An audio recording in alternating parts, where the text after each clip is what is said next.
To understand Nigeria, you need to appreciate where it came from.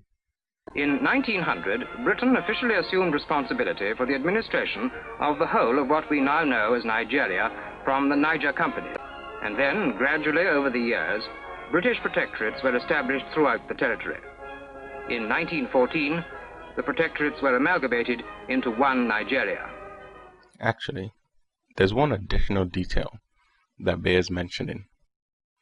In order to take over the territories from the Niger Company, the British government paid £865,000, a huge amount in 1900. So let's establish a simple truth. The British didn't travel halfway across the world just to spread democracy. Nigeria started off as a business deal for them, between a company and a government. Incidentally, the Niger Company is still around today, only it is known by a different name, Unilever. But that's another story. Throughout these formative years, men of the colonial service were at work, patiently guiding the Nigerians towards eventual independence, introducing the elements of local government in villages, encouraging local industry, developing overseas trade, building a stable administration, preparing the ground for the giant strides to come. Nigeria is part of West Africa. It covers an area of over 339,000 square miles, nearly as big as France and Italy put together. Its population comprised half the people of all the United Kingdom dependencies. It is a land of many tribes and many languages, a land of differing views and differing people. The country ranges from desert on the edge of the Sahara, through the cattle grazing pastures, to the mineral hills of the Central Plateau, down to the coast and the swamps of the river Delta. Most countries are born out of shared ideals and common identity. Nigeria was simply created to fulfill a business requirement, that of supplying goods and services to Great Britain. With that backdrop, it was no surprise that after 50 years of colonial rule, Nigerians began to fight for their own self-government.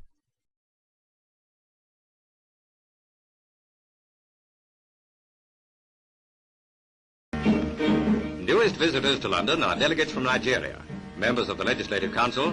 They want home rule for Nigeria's 20 million native population.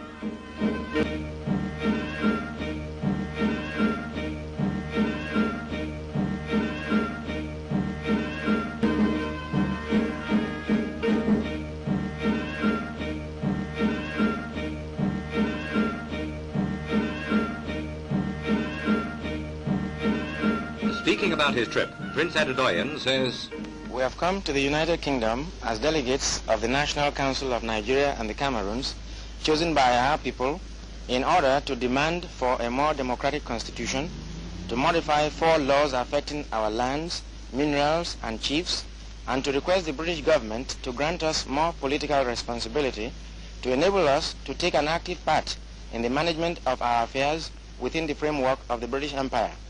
These were the very distinguished Nigerians that the world was initially exposed to. They were proud, highly intelligent, and on a mission, both for Nigeria and for Africa. They granted interviews and gave speeches in full agbada, and people took them seriously. They wanted self-government, civil rights, and equal rights. They wanted to master their own destiny. Their actions took place a full 16 years before Africans in America, but with far less documentation and rhetoric. But it wasn't only Nigeria struggling for freedom. It was Africans all over Africa. By the 1950s, it was clear to the colonial masters that Africans would no longer tolerate inequality in their own countries. Most of the African elite, as they continue to do today, had sent their children abroad to ensure those children benefited from Western education and exposure. These Africans in the diaspora enjoyed a sense of solidarity which was reinforced by the racist treatment they received.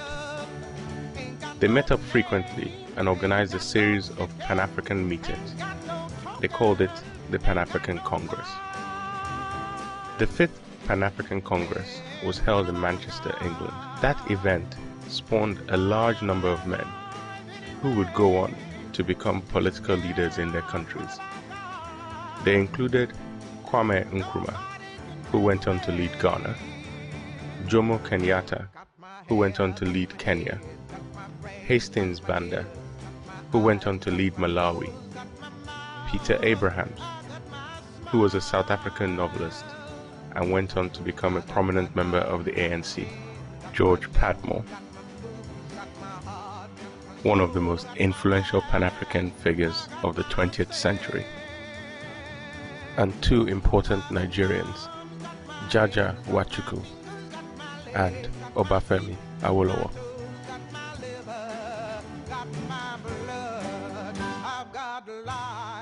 Despite the impressive delegate list, the conference was not meaningfully covered by the British press. It should have been, because it marked a turning point in Pan-Africanism from a passive to an active movement, and its main resolution spawned the decolonization effort across Africa. Accra, capital of Ghana, went wild with joy when Dr. Nkrumah was released from political imprisonment in 1951. His enthusiastic followers had elected him to power. The independence of the former Gold Coast colony was thereby assured.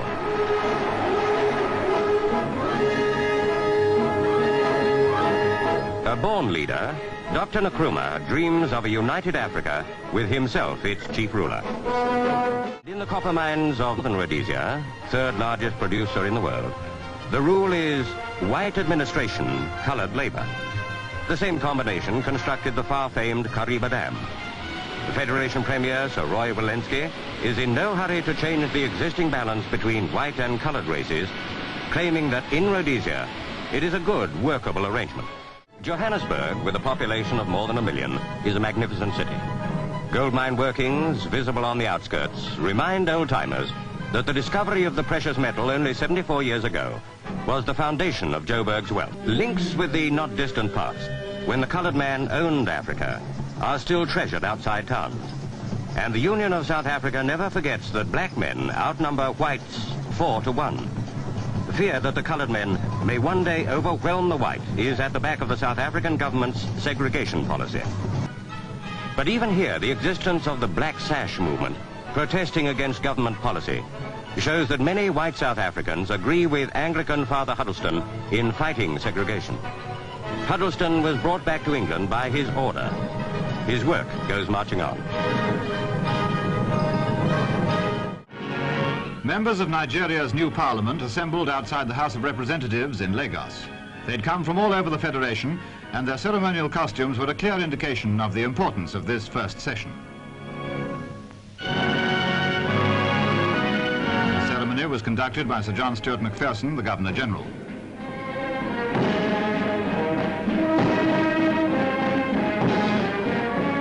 After inspecting a guard of honor mounted by the Nigeria Regiment, the Governor-General proceeded into the chamber to open the first session of the new House. It will be responsible under the revised constitution for the government and well-being of the Federation of Nigeria. When you compared the Nigerian situation to those of other African nations, things didn't look so bad. We were not independent like Ghana, but were not in as dire straits as South Africa. Our main exports of cocoa, groundnuts, and palm oil had contributed to a large trading surplus.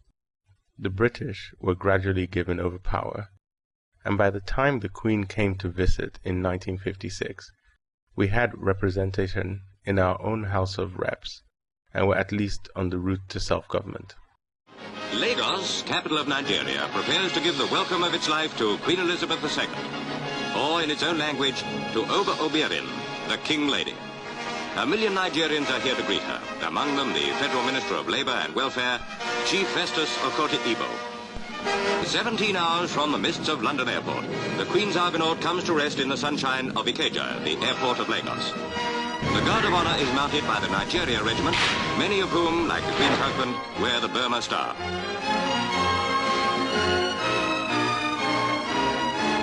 Governor-General Sir James Robertson and Lady Robertson welcome the royal couple as they leave the Argonaut.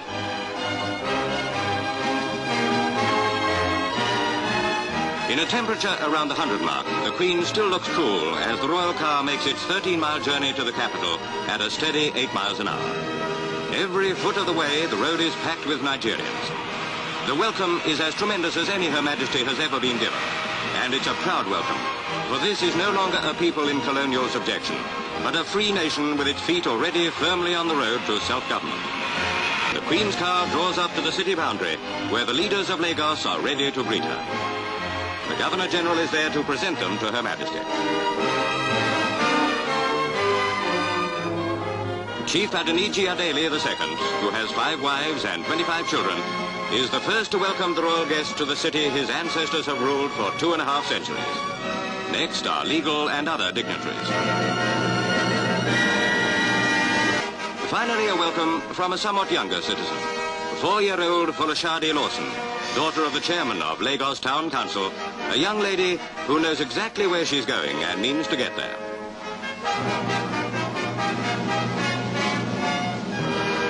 Well, did I do it right? When the Queen visits the Nigerian Federal House of Representatives, it is in the full panoply of monarchy, a rich contrast to the simple summer dresses she has worn for the less formal functions.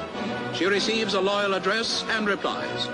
Among her audience is Chief Festus Ebo, Minister of Labour.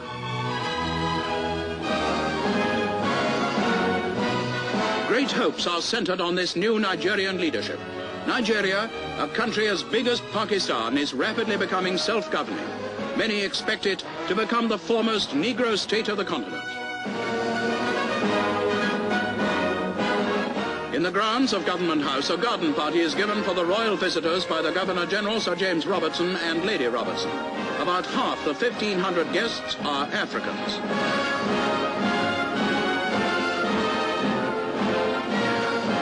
Oba Adeniji Adele II introduces some of Nigeria's area chiefs to Her Majesty.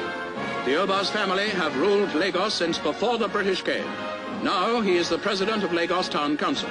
A typical development in this growing country where tradition and innovation go hand in hand. Looking at those images of Nigeria, you can understand why the announcer said, Many expect it to become the foremost Negro state of the continent. Unfortunately, that's not what happened. With every development, Nigeria drew nearer to her goal, independence within the Commonwealth of Nations. At the Constitutional Conference of 1957, it was decided that the 3 regions should have internal self-government. At a further meeting the following year, it was agreed that a date in 1960 should be the target for independence. Accordingly, the eastern and western regions became autonomous. The North, exercising the right of self-determination, decided to wait until March 1959 before making the change to regional self-government. In August 1957, Nigeria's first federal prime minister was appointed, Alhaji Abubakar Tafawa Balewa, now Sir Abubakar, a northern statesman of great foresight. In December 1959, members were elected to an enlarged House of Representatives. Sir Abubakar was confirmed in office, and one of the first acts of the new government was formally to petition the United Kingdom for independence in October 1960, in accordance with the promise made in London 2 years earlier. The change from dependent status had been deliberate but orderly. Nigeria was now ready to stand with the other Commonwealth countries and determined to play her full part as a member nation.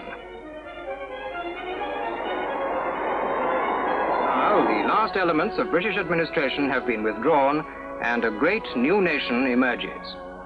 A nation of 35 million people who have put their faith in the democratic life and whose voice will command respect throughout Africa, the Commonwealth, and the world.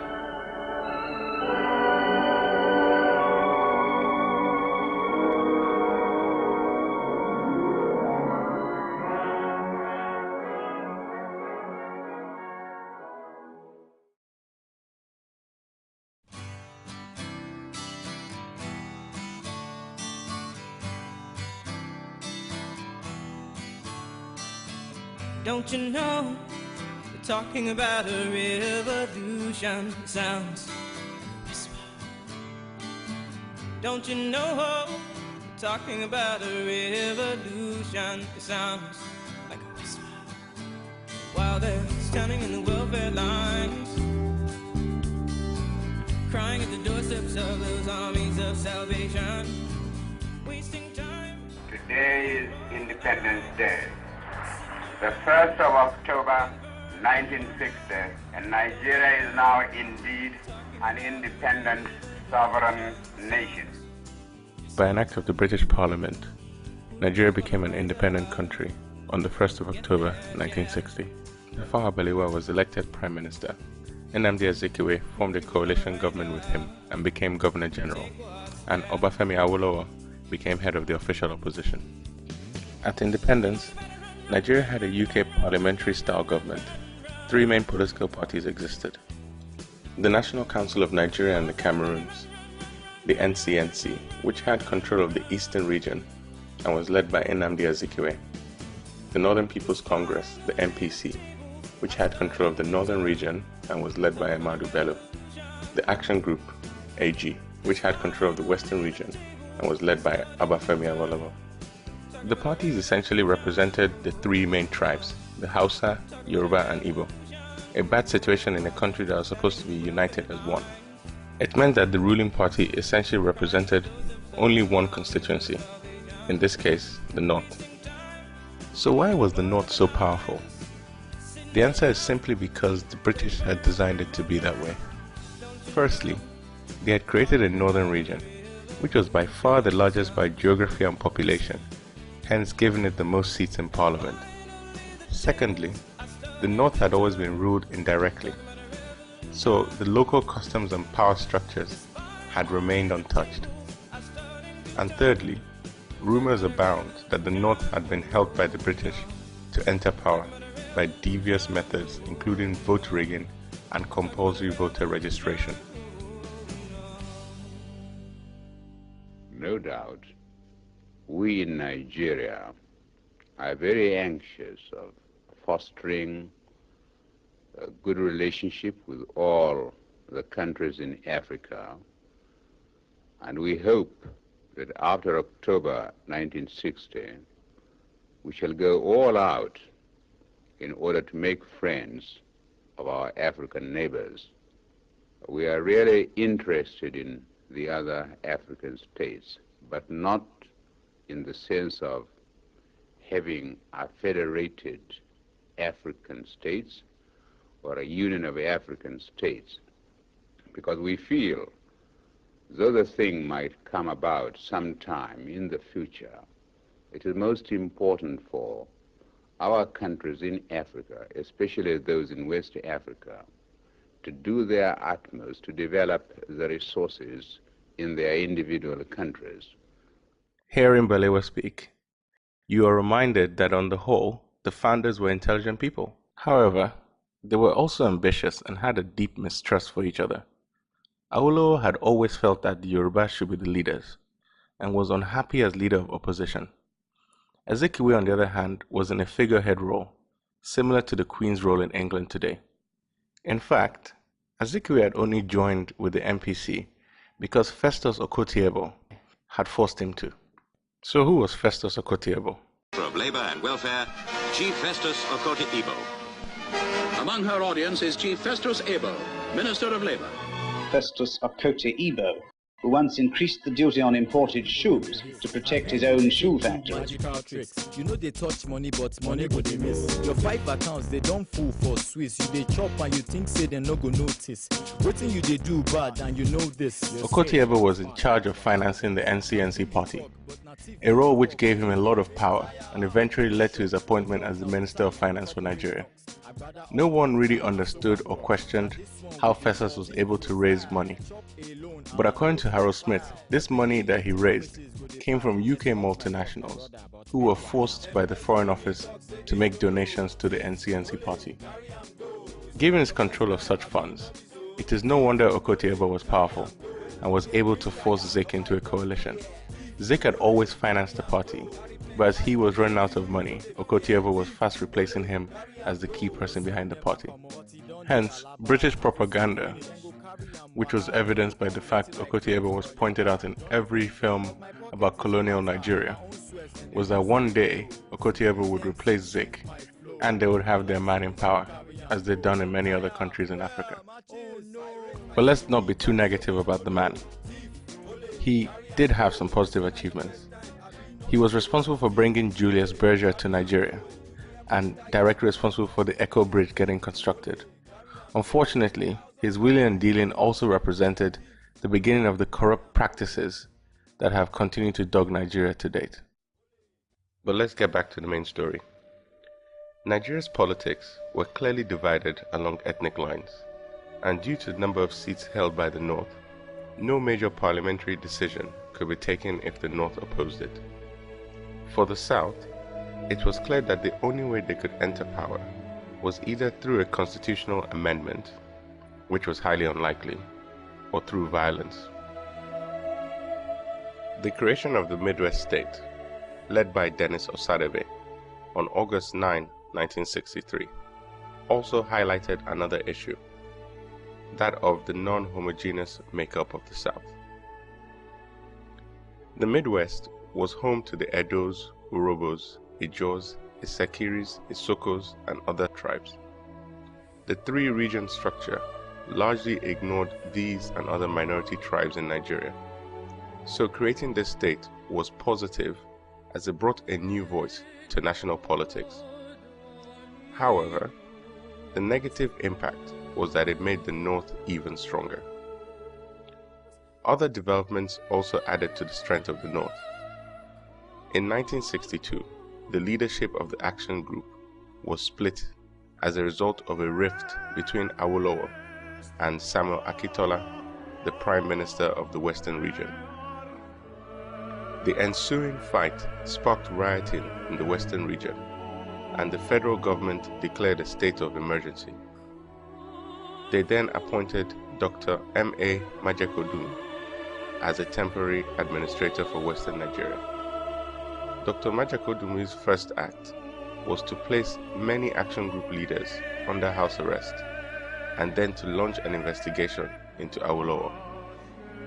A special commission led by Justice G.B. Coker found that Awo had used public money to finance the Action Group and also uncovered evidence linking Awo with a conspiracy to overthrow the government.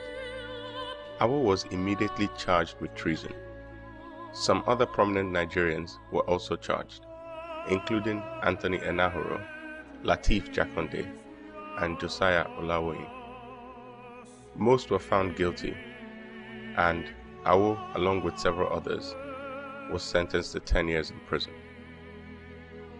With all these dynamic politicians in prison, public confidence in the political and judicial system was seriously weakened. By 1964, when new elections were to be held, the situation was quite bad. Civil abuses were widespread. The flamboyant lives of some of the ministers made it clear that public funds were being diverted for personal use. Most constituents saw little benefit accruing to them, but instead saw a complex patronage system emerging. In Parliament, the AG had more or less disappeared as a result of the Awolowo affair. This meant that there was no formal opposition party. The NCNC, on the other hand, had strengthened its position as it now controlled both the East and the Midwest, the latter which had formerly been controlled by the AG. The MPC was in close cahoots with Samuel Akintola's new NNDP party, which now controlled the Western region. So it meant that the first elections since independence was essentially contested by two large alliances, one led by the MPC and the other led by the NCNC, essentially pitting the North against the South. Politicians and press are already electioneering hard. Some observers say that the main parties in the three coastal regions will gang up against the North, This could put a big strain on Nigerian unity. Supporters of the Nigerian press say its vitality and vituperation are the great safeguards of democracy. Critics allege that it forgets the cause of building a united Nigeria in its eagerness to slam rival personalities, parties, regions and tribes. The Zik who's so angry, incidentally, is Dr. Ezekwe, who is now, as ceremonial president, supposed to be above party. He's been provoked beyond endurance. Behind this lies ill feeling between northerners and the Igbo tribe of the eastern region. How serious is this press war? Well, this is not a very serious matter. This is a matter that happens in every country. You get odd controversies taking place here and there. I think all the leaders are at one to see that the unity of the country is maintained. And therefore, naturally, you get the tail of every party trying to drag the party one way or another. But I think once we leaders come together, I'm sure everything will be resolved peacefully. This was a high-stakes situation. The North wanted to ensure that it remained in power. The South wanted to ensure that it tasted power. On both sides, there was massive vote rigging. It was so bad in the Western region that there was intimidation and outright ballot box stuffing. In the West, fights erupted, with an estimated 2,000 people dying in the violence. So it's 1965. The army is watching all of this from the sidelines, and is getting increasingly frustrated as they see the elite fight each other for power. Due to the ongoing violence in many parts of the country, they have been deployed to police elections. They watch as people stuff ballot boxes, and common Nigerians ask them to intervene, ask them to stop the chaos and the violence. All this caused the nerve to snap in the minds of the younger officers, and was directly responsible for the first Nigerian coup.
At the beginning, I asked what changed.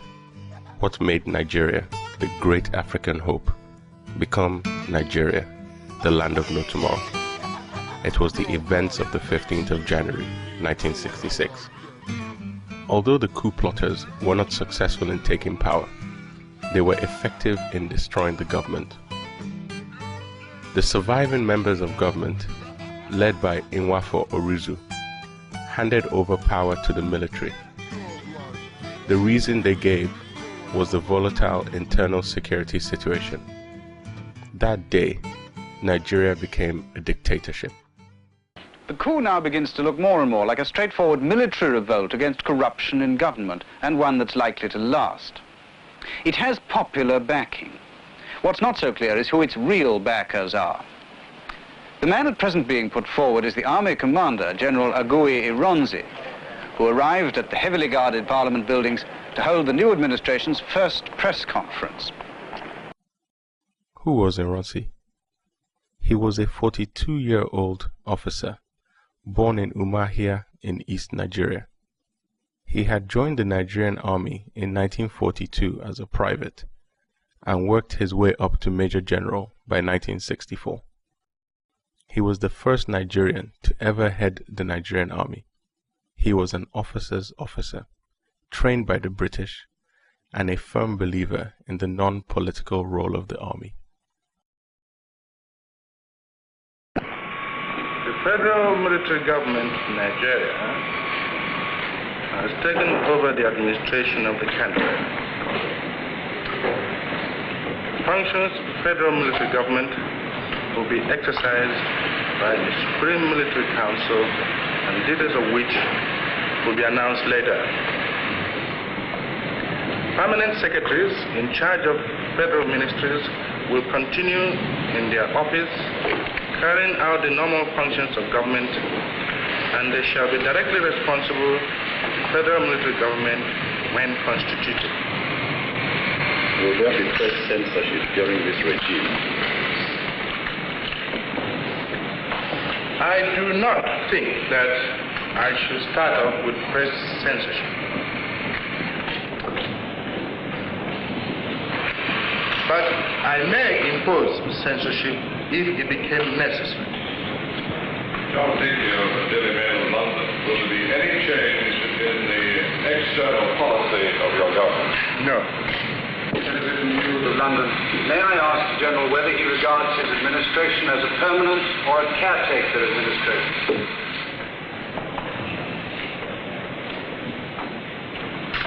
My main concern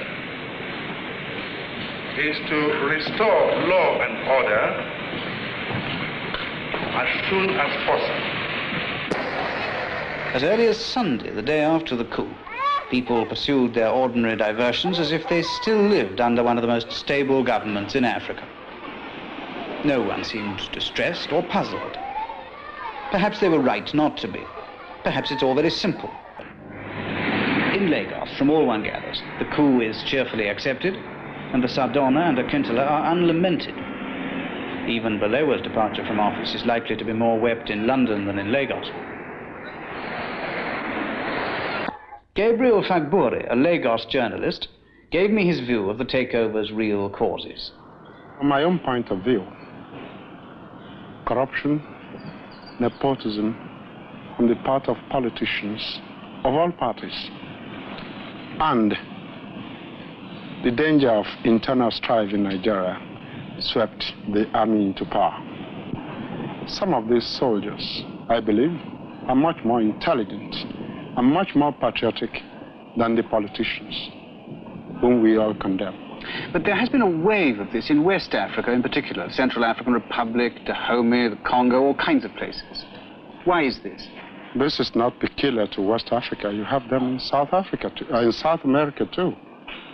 I mean, there had been coup in Asia, in Sudan, and also in Pakistan and Middle East.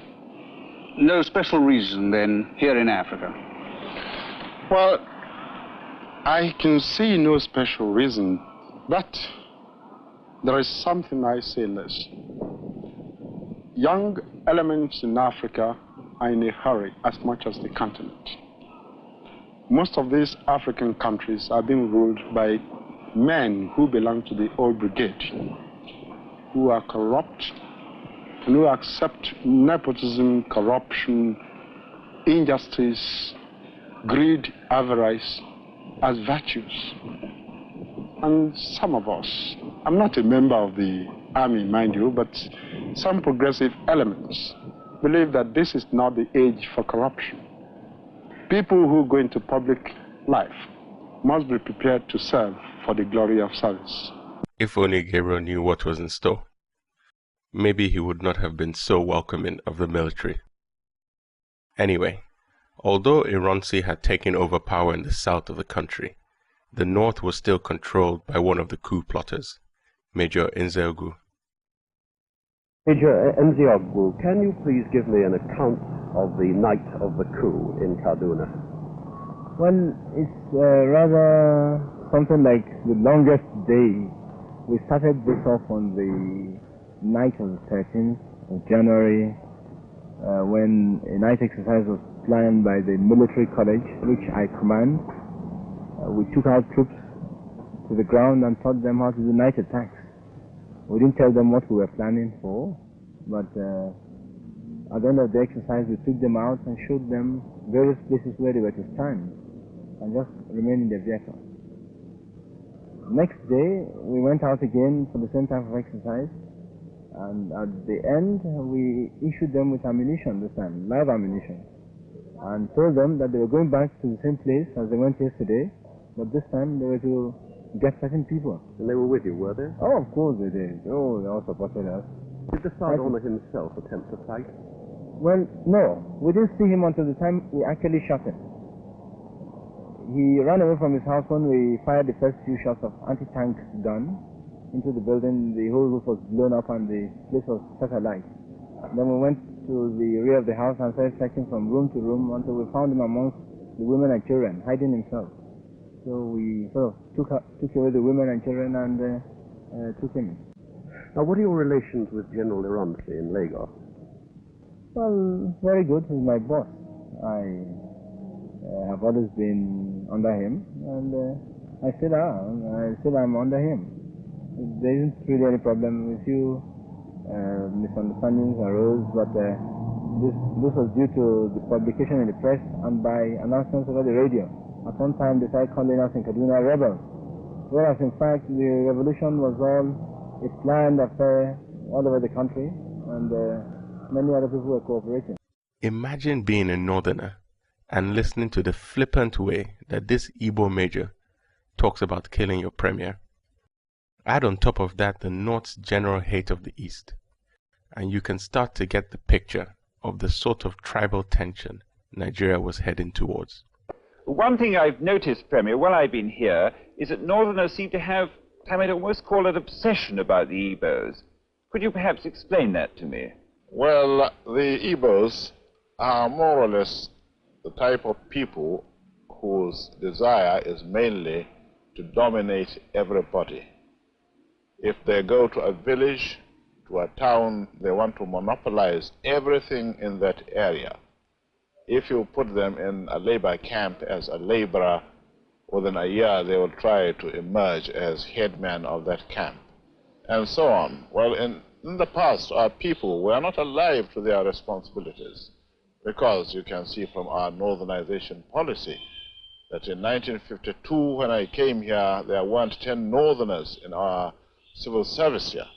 Then I tried to have it northernized, and now all important posts are being held by northerners.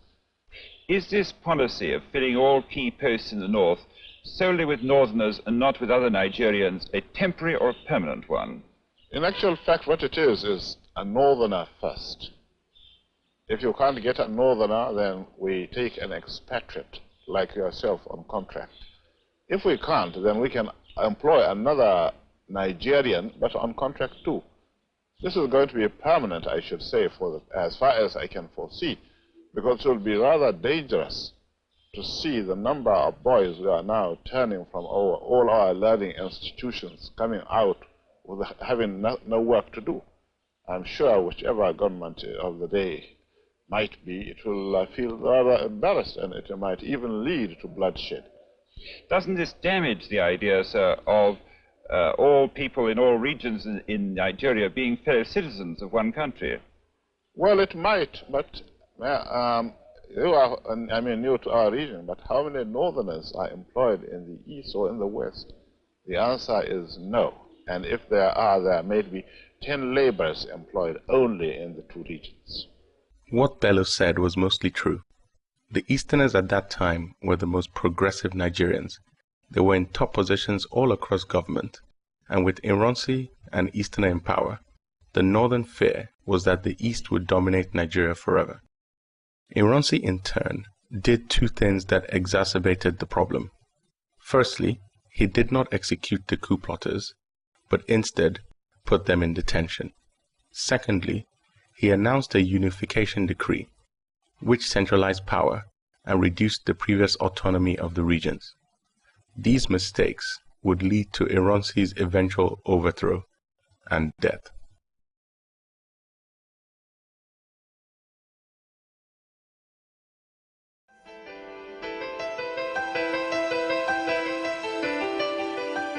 In July 1966, after 7 months in power, Ironsi's government was overthrown in a bloody northern counter-coup. The coup started off as a mutiny in Abeokuta, where northern soldiers began to massacre eastern soldiers.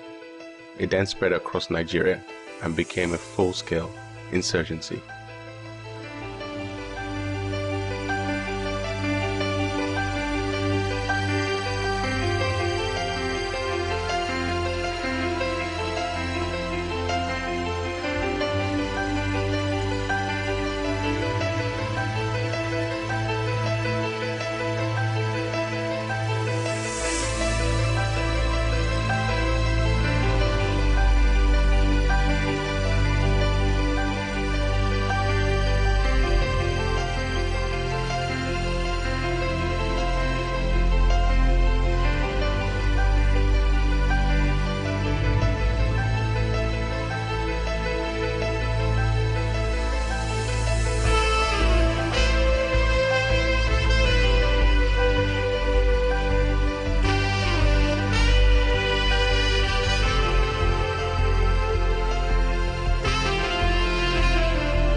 In hindsight, it is clear that a northern strike was inevitable. Northerners had suffered the most casualties in the January coup, and given that most of the coup planners were Igbo, they were itching to get their own back. Ironsi, who was in Ibadan at the time, was turned on by his own guards, dragged into the bush, heavily beaten, and murdered. Two northern Nigerians played prominent roles in the coup. The first was Murtala Ramat Mohammed, a UK-educated officer who had been the mastermind and whose original plan was to lead the North and take it out of Nigeria to become an independent nation. The second was Theophilus Yakubu Danjuma, an officer who was officially the head of Ironsi's personal security detail and had let the attack on Ironsi in Ibadan happen. With the ongoing massacres, Igbos began to flee back to their homes in the east of Nigeria. They were received by the military governor who Ironsi had appointed, a gentleman called Chukwuemeka Odumegu Ojukwu. Emeka Ojukwu was the son of Sir Louis Ojukwu, who at the time was probably the wealthiest man in Nigeria. Emeka had led a very privileged life, first attending King's College in Lagos, then Epsom College in Surrey, and finishing at Oxford in the UK.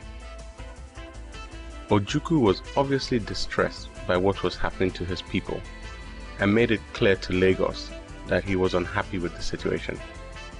In Lagos in the meantime, the Northerners were having discussions about how to move forward. The British and American ambassadors along with some highly placed civilians, were at Ikeja with the Northerners and were advising them against secession.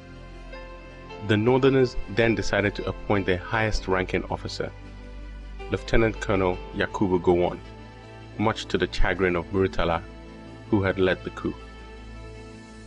Murtala would never forgive Gowon for this.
Ojukwu in the east immediately rejected this, as even though Gowon was the most senior northern officer, he was not the most senior Nigerian officer.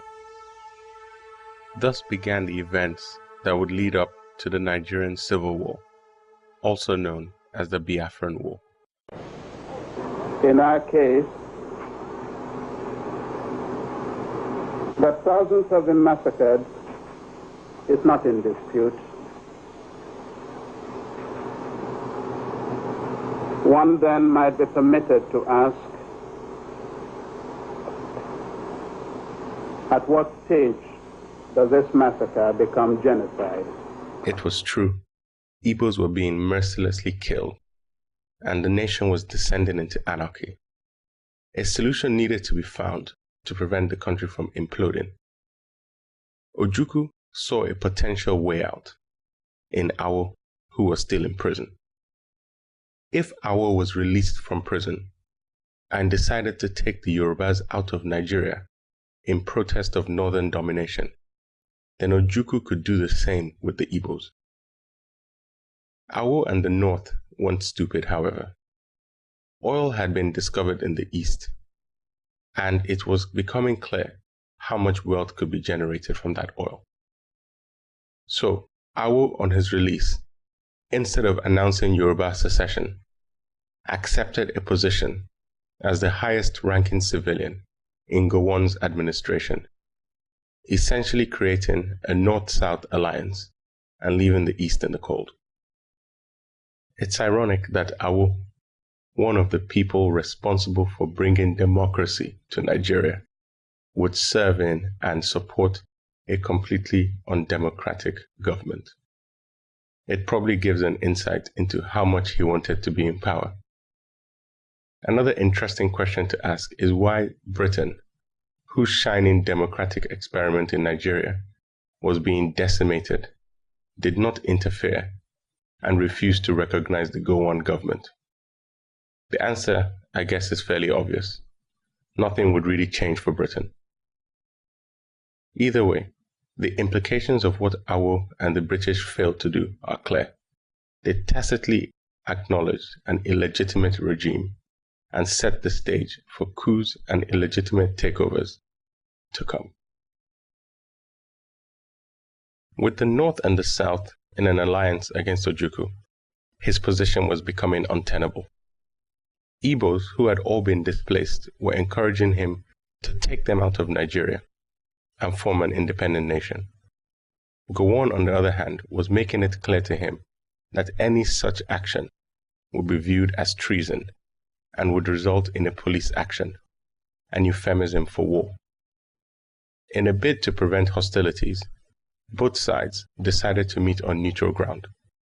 So they ended up in January 1967 at Aburi in Ghana as guests of General Joseph Ankara for peace talks.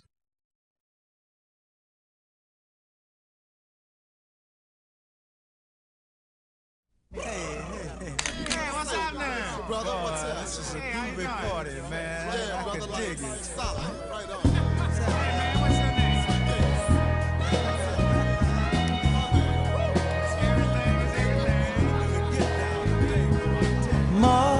Mother, there's too many of you crying. Brother, there's far too many of you dying. You know we've got to find a way to bring some loving here today. Yeah. Father,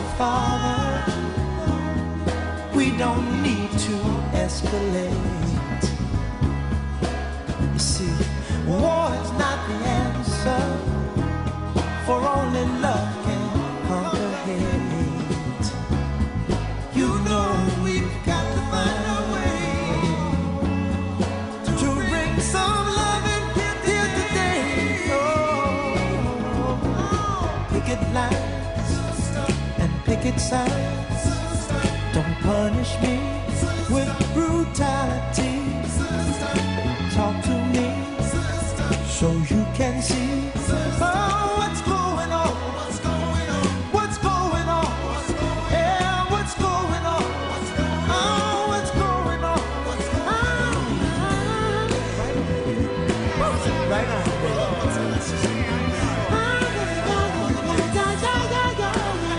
Hey, man, what's your name?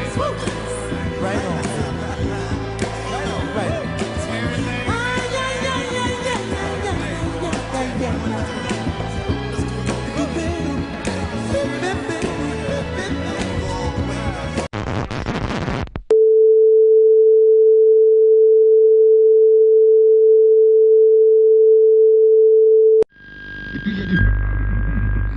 Omówiono najważniejsze sprawy związane z dalszym rozwojem województwa i kraju.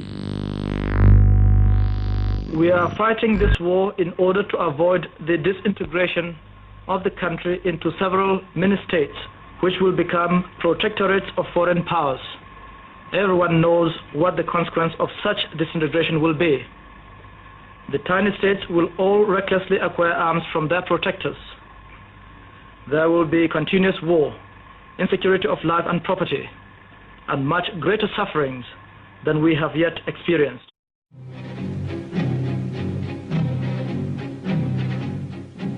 Trouble among the emerging nations as buses line up to carry civilian volunteers to Nigerian army recruiting centers.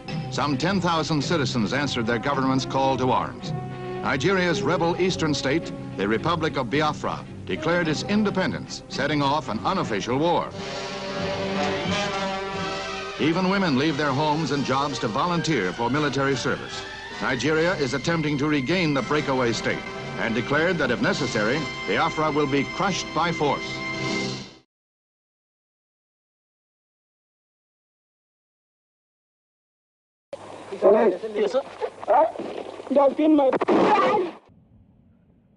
They say evil prevails when good men fail to act. What they ought to say is, evil prevails.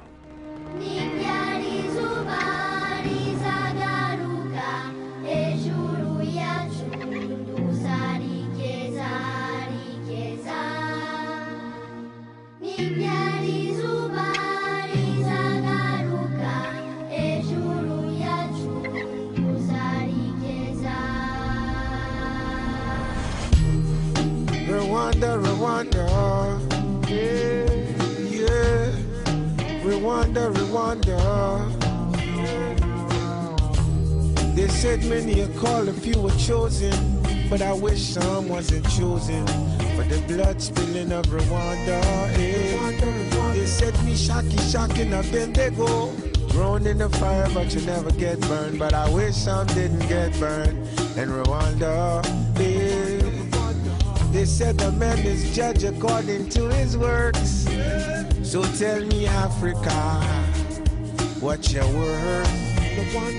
There's no money, no diamonds, no fortunes on this planet that can replace Rwanda, Rwanda, Rwanda. Yeah. These are the cries of the children of Rwanda.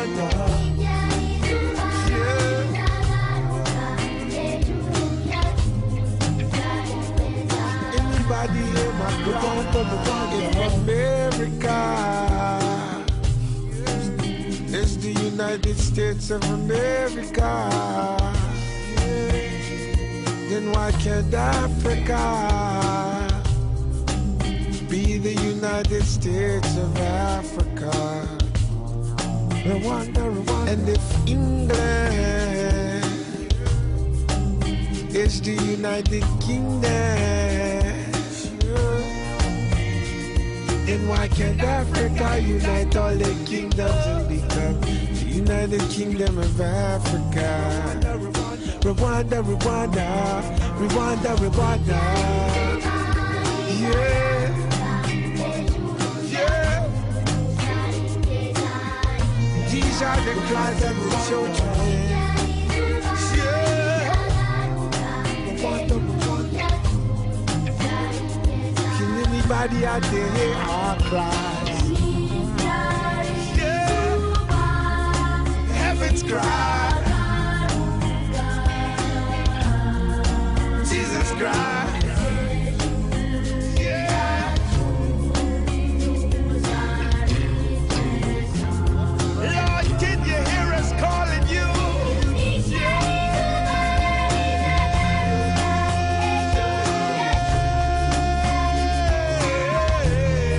Rwanda, Rwanda. Can you hear us calling you? Rwanda, Rwanda. Can you do something? I'm talking about Rwanda. Yeah, Rwanda, Rwanda. Yeah, Rwanda. I'm talking about these. I'm talking about Rwanda, Rwanda.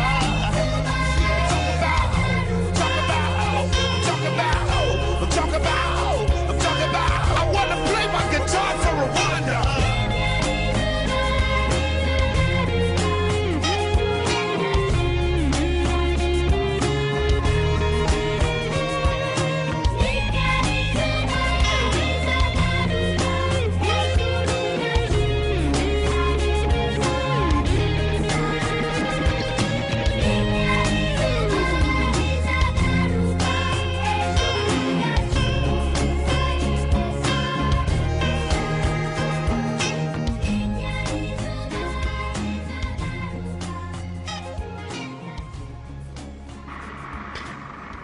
If civil war comes, and I do think it is imminent, you're quite right, it will for us be the price of freedom. Our people here have for a long time been prepared for this eventuality, and I am confident of their readiness. I think that when it does come, that the people on the other side would be surprised as to what they're going to get. And I'm confident that it will not last long. 2 months ago, it appeared Nigeria was close to winning its war with Biafra, but now the fighting seems to be at a stalemate, apparently because French weapons now are reaching the Biafrans. Half of Biafran's 7 million people are said to be nearing starvation, and only a few food shipments are being flown in. We have obtained some extraordinary film of the war in Biafra made by French cameramen, fought by a group of Biafran commandos and their white mercenary leaders.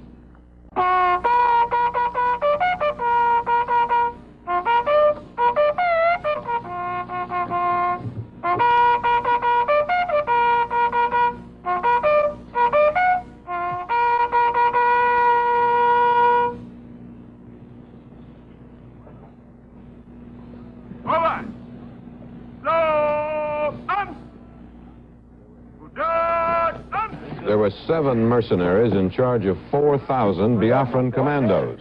One, called Michel X, was going into his first battle. Others, called Big Bill and Marco the Brave, were veterans. A Belgian, Mark Goossens, had fought in the Congo and Yemen. He said the mercenaries were paid regularly, but were critically short of weapons. Every month we pay here in Biafra, we will be paying. Have you good soldiers? Yeah, we have very good soldiers, very brave soldiers. But we don't get weapons enough and ammunition enough. But you have some planes in the night. It's not enough? It's not enough. It's not enough to fight against Nigerians, because Nigerians have more ammunition and more weapons. We get tanks. We don't get... have no bazooka? We have no bazooka. We don't get any anti-tank weapon. Yeah. Mm-hmm. That's why we... Are you in the Congo before? Yes, before I was in the Congo. And you too, Bilwa? Yes, he was. We were together, yeah. Oh. And the next time, where I really don't know. In command was the oldest of the mercenaries in Biafra, a South African known only as Major Williams. So make up your minds to start work. Not go around like bloody women, yak, yak, yak. Get them moving. Oh, yeah. Move, move. Wait. Major, please, may I ask you a question? You are a British? No, South African. South African? Why you are on this side and not on the other? It's a British. Oh, I'm a South African, not British. Why should we help the British? This is the side I prefer for my conscience. I'd never fight with the communists. I was fought against them, Central Africa. And I just disagree with communism, plus I like these people.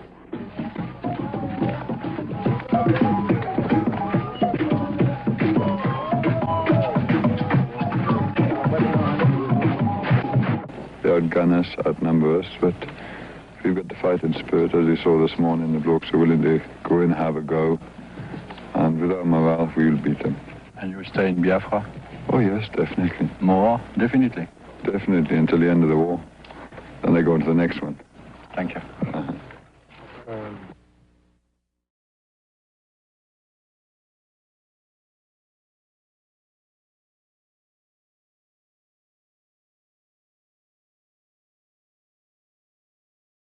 You got to know when to hold up, know when to fold up, know when to walk away, know when to run. You never count your money when you're sitting at Major General Ojukwu, the man who led the secession in Biafra, is on his way to seek political asylum in Zambia, in Central Africa. He is said to have with him 3,000 pounds of luggage and his Mercedes-Benz automobile.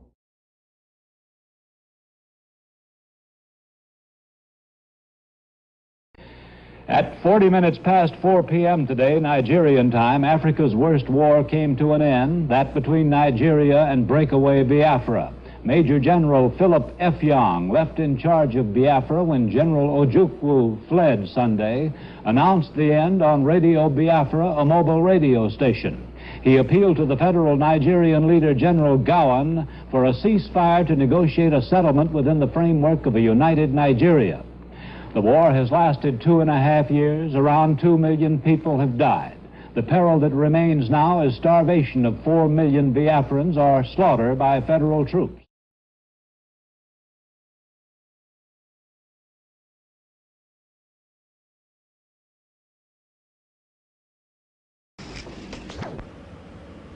We have fought a long, bitter battle, and it has ended in a victory for common sense, victory for the unity of this country. And we have got cause to thank all the people of this country for what they have done to help to keep this country one. But I think above all, the gallant officers and men who had given their lives that this nation might live. And we have with us today Colonel Obasanjo, and unfortunately the other field commanders are not able to be with us at this moment. But we have Colonel Obasanjo, who is the commander of 3 Marine Commando, who had been able to capture a number of senior secessionist officers, and he had brought them to Lagos to see us in order to let us have their acceptance of the spirit of one Nigeria.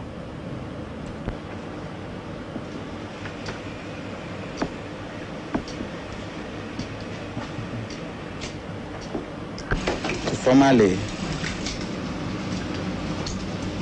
give up secession and report for reappointment and redeployment. Philip Effiong. Your Excellency. Glad to see you again. My pleasure. How are you? Very well indeed. Glad to see you again. Thank you. Patrick Amadi. How are you? Excellency. Glad to see you again. Thank you very much. Glad to see you again. It's an Welcome experience. back. Honestly. Glad to see you again. And I would like, therefore, to take this opportunity to say that I, Major General Philip Effiong, officer administering the government of the Republic of Biafra, now wish to make the following declaration. That we affirm we are loyal Nigerian citizens and accept the authority of the Federal Military Government of Nigeria. That we accept the existing administrative and political structure of the Federation of Nigeria.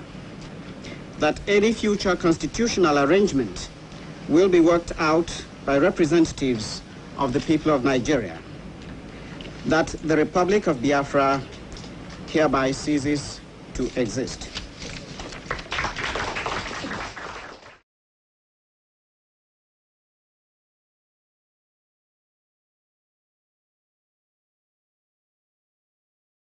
I am Emeka Odumeguojukwu.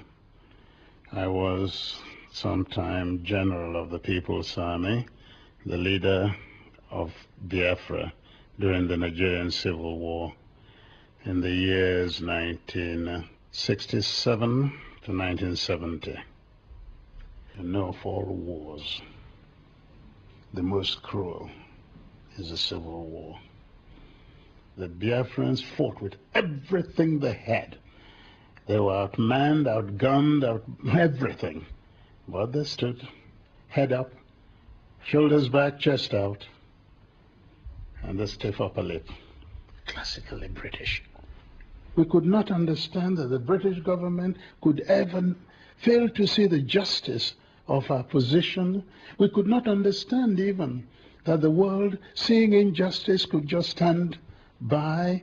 And when we cried out in pain over the suffering of the children, their distended stomachs, kwashiorkor and all those things, we cried out.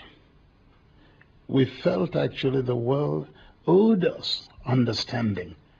That was the one thing the world never gave us. Our people suffered greatly. They were deprived. They were bombarded.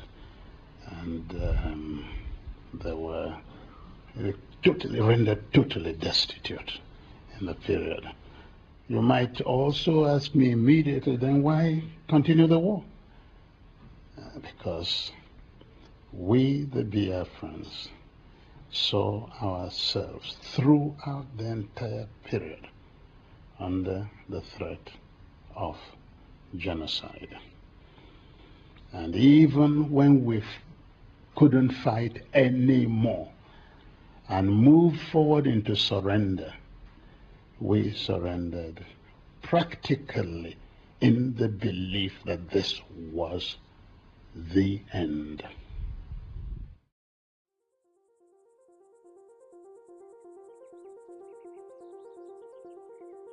With the war over, Nigeria refocused on economic success and achieving its potential. as an African nation. National unity was at an unprecedented level, and the mood of the country was strongly positive. Gowon, who had now been in power for 4 years, had become a national hero and enjoyed the unquestioned support of his military. Nigeria genuinely had a chance to reverse the mistakes of its past and pursue a new course.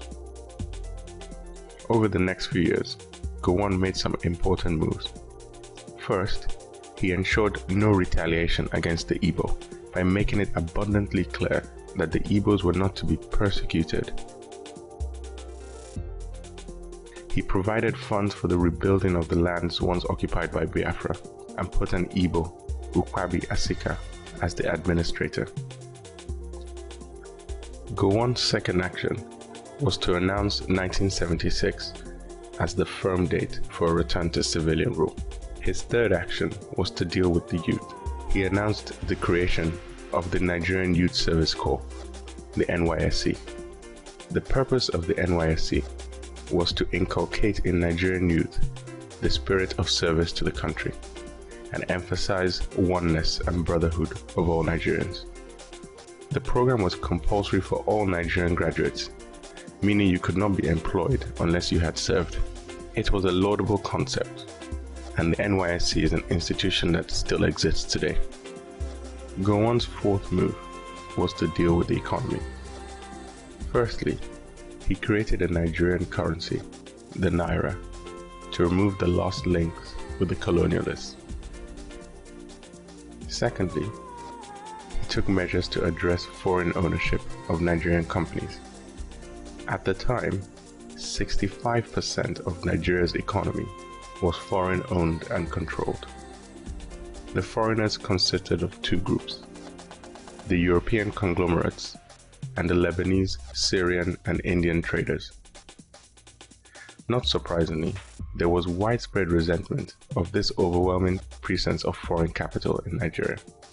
Gowon, being sensitive to that, announced the Nigerian Enterprises Decree, which limited foreign equity participation in most sectors to 60% and effectively forced foreigners to sell shares in their businesses to Nigerians. The various steps he had taken were very well received by the population, and the general feeling was that Gowon would steer the economy to a strong position. At the same time as Gowon was making his moves internally, God was blessing Nigeria externally. Nigeria had joined OPEC in 1971. At the time, Bonny Light, Nigeria's oil, was priced at $2.65 a barrel. On October 5, 1973, Syria and Egypt attacked Israel, starting the Yom Kippur War. Western countries publicly supported Israel, prompting the Arab countries to impose an embargo. Overnight, 7% of the world's oil production was turned off. The oil price promptly shot up to $12.60 a barrel. Nigeria pumped up its production and reaped windfall gains. With Nigeria experiencing the perfect storm, the stage was set for resurgence. Unfortunately, the military proved to be just as bad as the politicians had been. The windfall oil revenues were squandered and used to provide luxurious trappings for the elite. The shares of foreign companies that were indigenized found their ways into the hands of the elite and government parastatals rather than the masses. This was because the government, top-ranking officials, and already wealthy families were the only ones with the capital and access to buy shares. In fact, the wealth of several well-known Nigerian families can be traced back to the preferred role they were given at the time of the indigenization decree. Incidentally, most of the wealthy Igbos missed out on the windfall. Why was this? Well, it turned out that Awolowo, as finance minister, was not as magnanimous as Gowon. Awo was responsible at the end of the war for giving back to the Igbos all monies they had left in their accounts before the war. He made the decision that all Igbos would be given £20 each, no matter what amount they had previously had. pending investigations into their actual balances. These investigations never took place, so it meant that at the end of the war, a large number of Igbos who had been wealthy had to start from scratch. So when the indigenization decree came round, none of them had the capital to participate. Despite all these negative events, and the magnitude of the mismanagement and extent of corruption that was surfacing, Gowon would probably have survived on his popularity. However, he made a crucial mistake by announcing on his Independence Day broadcast in 1974 that he did not believe the country was ready for civilian rule, and he would be postponing the planned 1976 handover. 9 months later, he was overthrown in a bloodless coup.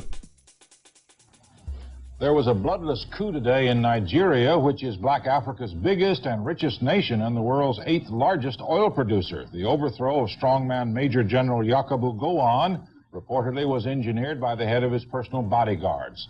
Gowon received word of the coup while at a meeting of the Organization of African Unity in Uganda. He would say only, "There's nothing to worry about." Gowon, who led a 1966 military coup and put down the bloody Biafran civil war 6 years ago, had been confronted by growing student and labor unrest and charges of government corruption. Last October, he went back on a pledge to restore civilian rule in Nigeria next year.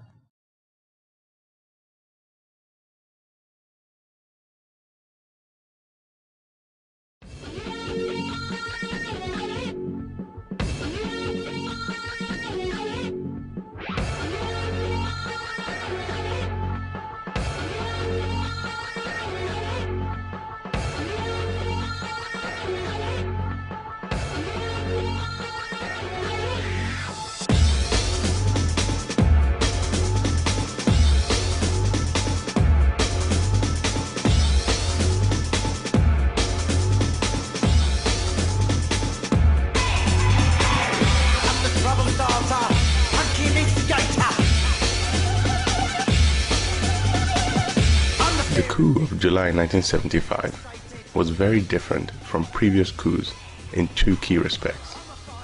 First, it was completely bloodless. Secondly, it destroyed discipline in the military by making it obvious that anyone with the guts and influence, no matter their rank, could take power for themselves. The man chosen by the coup plotters to lead Nigeria was Murtala Mohammed, the same man who had been behind the 1966 counter-coup. To ensure he did not perpetuate himself in power indefinitely, the coup plotters made him share power with two other officers, Brigadiers Obasanjo and Danjuma. In addition, he was forced to appoint specific people into key positions. A great number of the men sworn in that day have continued to rule Nigeria till today. I, Brigadier Theophilus Yakubu Danjuma, being appointed a member of the Supreme Military Council, swear that I will not directly or indirectly reveal such matters as shall be debated in the council, in the said council, and committed to my secrecy. So help me God. I, Captain Olufemi Olumide, being appointed a member of the Supreme Military Council, swear that I will not directly or indirectly reveal such matters as shall be debated in the said council and committed to my secrecy. So help me God. Once his fellow conspirators had been rewarded with positions in his Supreme Military Council, Murtala proceeded to speak to the country.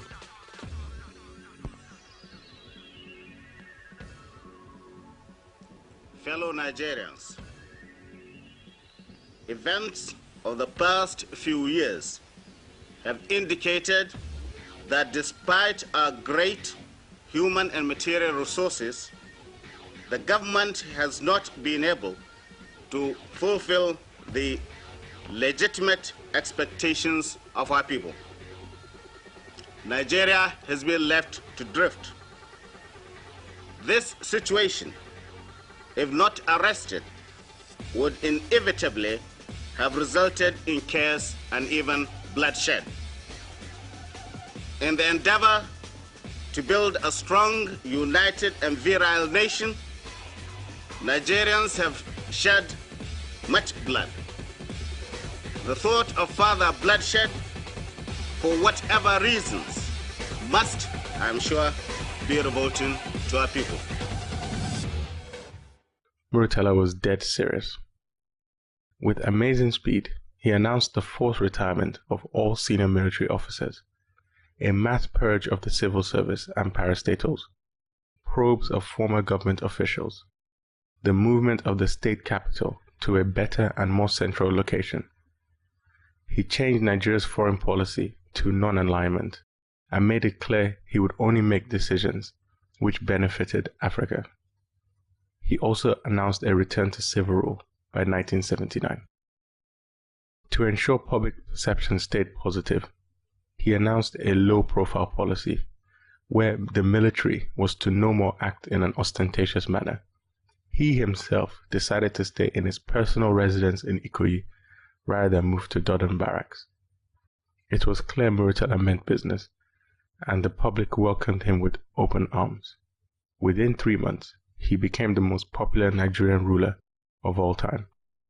By the timely intervention of the armed forces, the people of Nigeria have another opportunity to start again in the task of rebuilding the nation. It was obvious to the Nigerians who watched the broadcast that day. This man was different. This man was serious. This man could make the country change. Even the US government had respect for Murtala. A classified memo from August 1975 described him as an erratic, vainglorious, impetuous, corrupt, vindictive, intelligent, articulate, and daring Hausa. The report went on to point out that the US maintained its ties with Gowon, as after another coup or two, probably bloody, he might be the only acceptable leader left.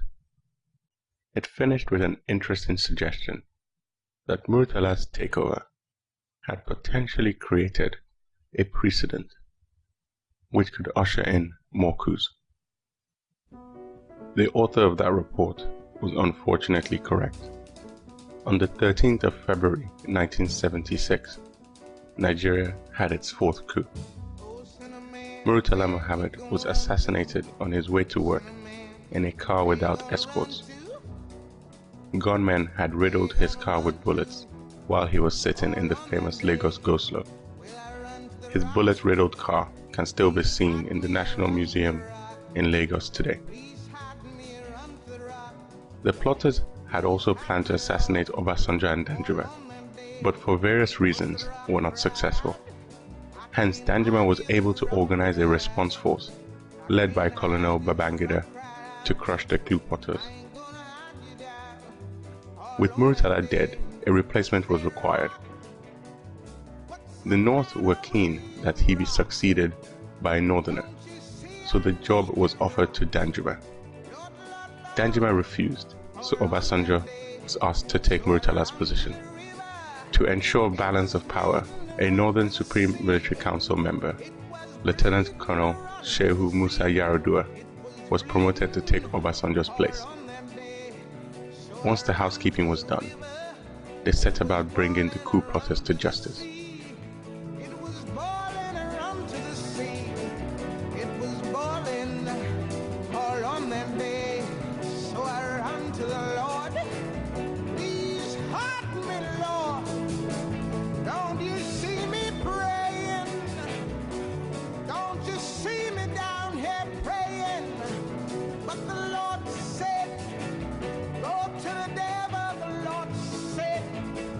Go to the devil,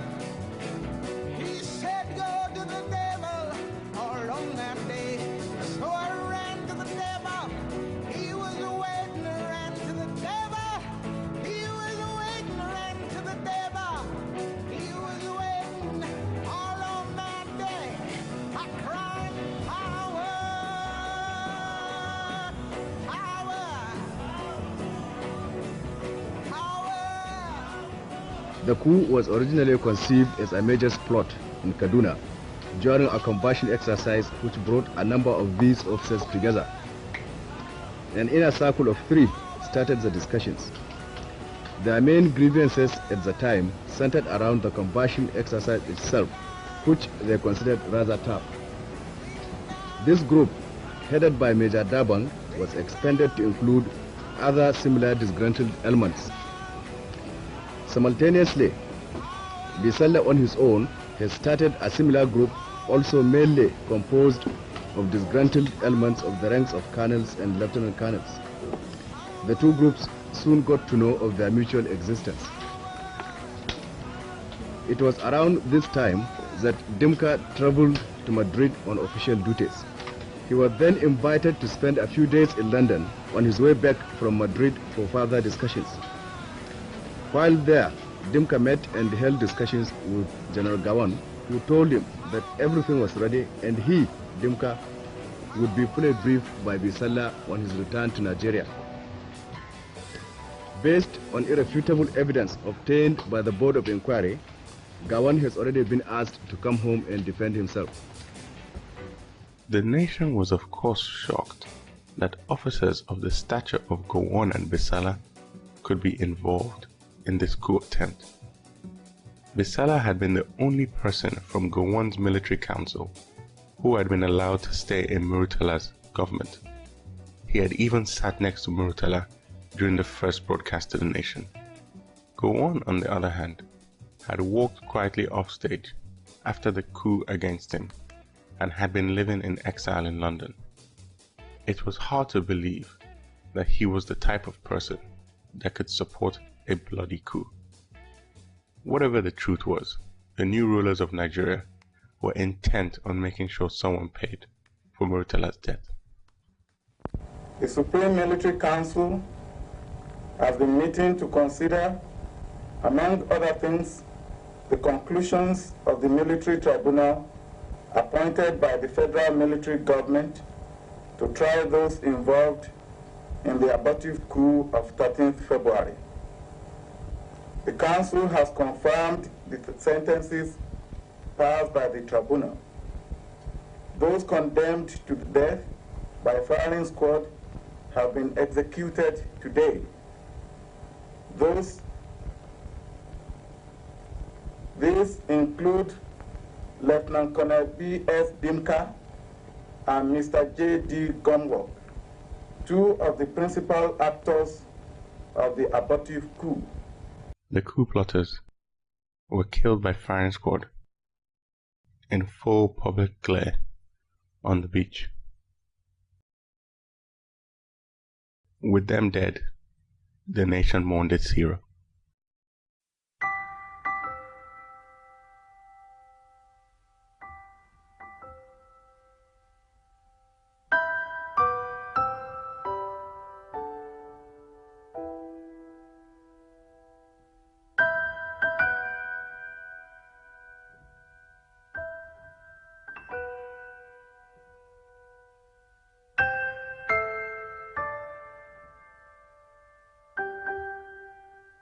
Obasanjo committed himself to fulfilling Murtala's transition program, and in 1979 handed power back to the civilians. He then retired to his farm, and the army went back to the barracks.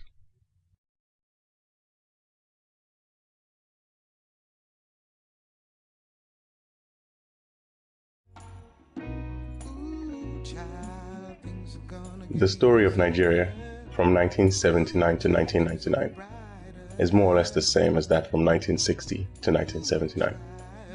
In both cases, the civilians ruled for 5 years, and during that time, destroyed the trust put by their constituents in them through their corruption and infighting. The military then took over to, in quotes, save the country, but then found that they had to fight their fellow officers to retain power, and in the end, became just like the politicians they had kicked out. Given these similarities, there's no point analyzing in detail the events from 1979 onwards. It is interesting, however, to see some of their impacts.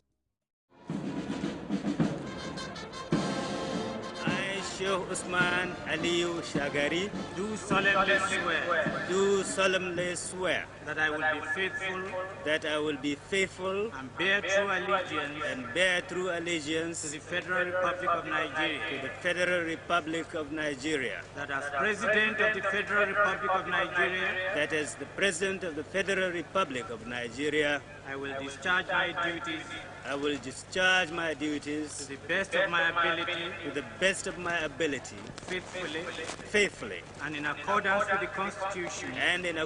with the Constitution. The Second Republic started just like the first had, with considerable fanfare and hopeful expectation by the masses.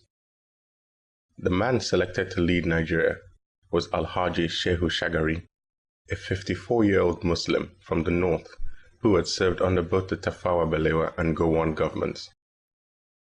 His running mate was Alex Ekweme, a wealthy 47-year-old Igbo man who had made his riches independently as an architect. From the outside, this northern and eastern partnership seemed to reflect the emergence of a new and progressive Nigeria. The outside perspective is rarely correct.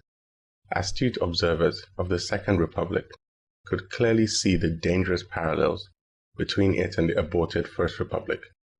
You know, there are many dangerous people in Africa. The president of Nigeria is dangerous. Shagari is dangerous. As a person himself, he's weak. But his surroundings, his administration is dangerous. He is not as dynamic to be as dangerous, but his setup is dangerous. Because they all say he's great and everything, but underneath, he's spoiling the whole continent, you understand? So he's dangerous.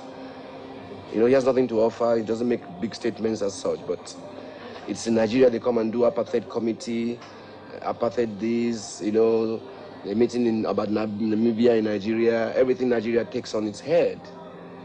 You see, but this country is a Gestapo country. How can Nigeria be talking about South Africa?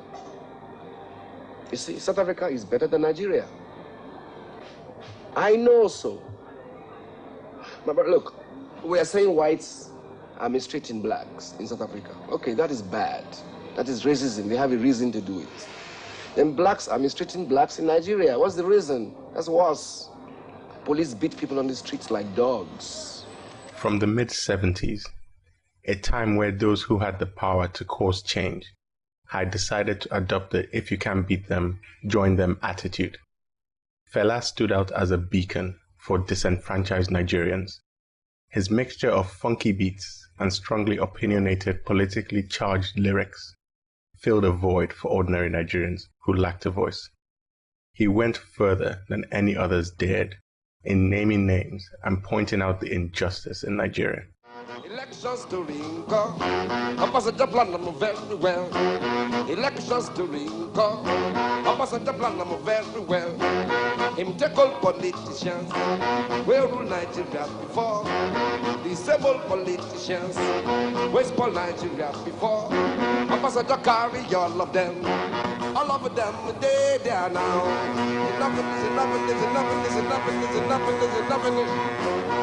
The young Africans, they get 2 ears for head, them get 2 eyes too.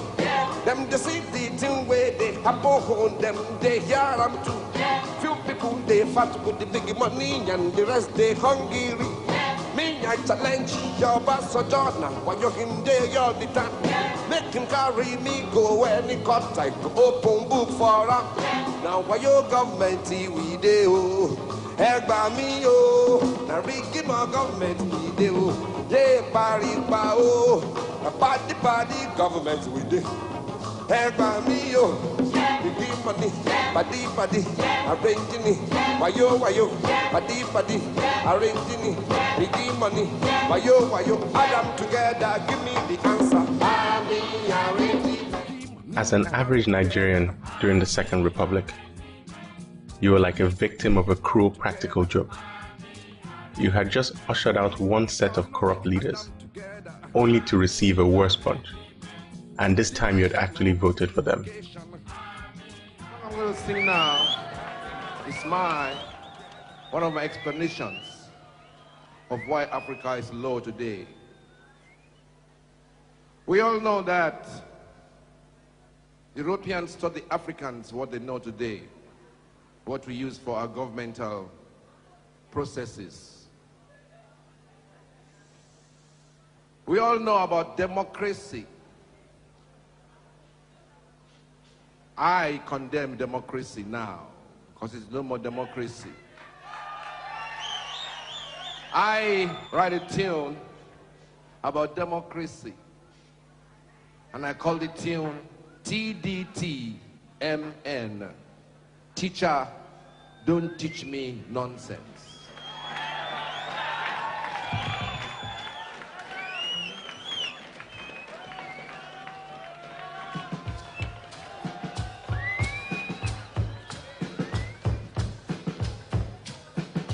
Fela was right.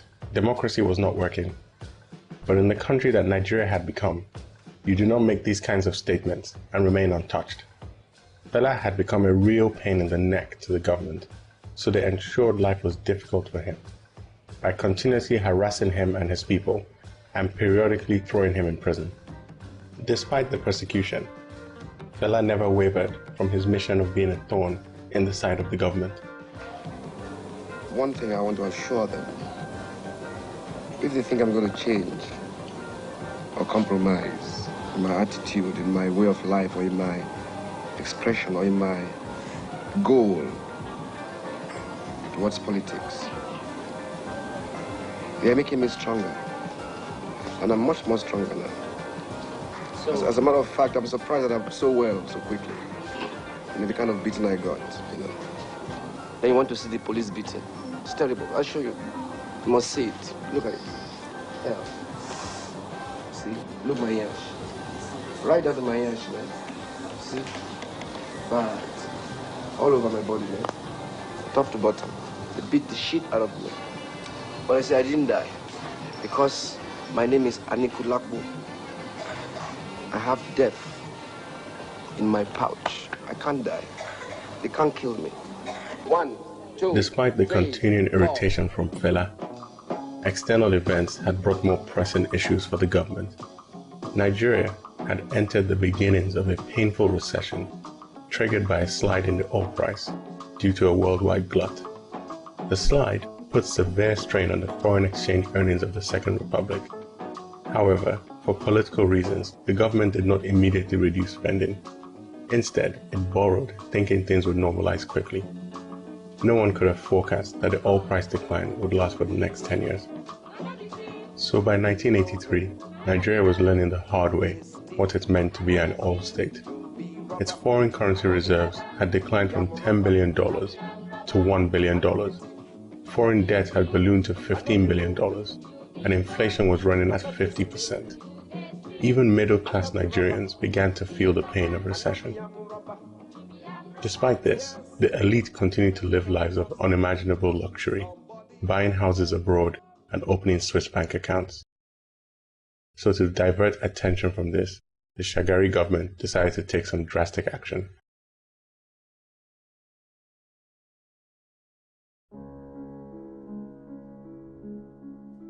Tonight, West Africa continues to be economically and politically disrupted by the mass movement of workers expelled from Nigeria. Almost 900,000 have already returned to Ghana alone. Most of the illegal migrant workers who've been expelled from Nigeria have been making their way along what used to be known as the Slave Coast, through Benin and Togo towards Ghana. The vast number had left Ghana in search of work when Nigerian oil revenues were up and cheap labor was needed. In Benin, the emphasis is on keeping the workers moving. There is little food in Benin or Togo, and often a shortage of water. Sometimes the convoy stretches for 300 miles. Many workers had to sell all their possessions to get this far. Taxi and truck drivers are accused of charging outrageous prices, but many workers believe that staying behind in Nigeria meant prison or even worse. And they are killing many people. If you don't go, your life is at risk. Whether you like it or not, you should leave.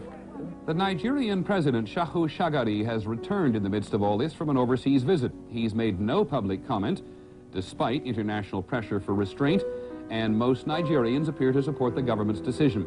At this rally, for example, the illegal foreign workers were blamed for adding to tribal unrest soaring crime rates in the cities, not to mention taking jobs Nigerians want now that the bottom has fallen out of the oil-fed economy. Unfortunately, it wasn't enough just to kick out the foreigners. Meredith Vieira has the story tonight of about 50 students from abroad who are learning more than they bargained for, a lesson in world economics and small-town American hospitality. They are Nigerians who came here to study and now find themselves stranded. What do we do? There's no money. How can you live? Tony Lott came to the University of Wisconsin-Stout 8 months ago on a Nigerian government scholarship, but his scholarship money has never shown up. Alugabi has been working on his master's degree for 2 years. With just 2 semesters left to go, his money has stopped coming. There are 50 Nigerian students here in the same boat. No funds for tuition, for housing, for food. Before I left home, it was an understood situation that the government would take care of my stay here. Now, if they said they were not going to take care of my stay, definitely I wouldn't have even, left Nigeria in the first place. We may be in Menominee, Wisconsin, but this is really a story about the worldwide economic crisis. A story about oil-rich countries like Nigeria and what happens when oil prices drop and the supply of dollars begins to dwindle. The Nigerian government has had to tighten up on its foreign exchange.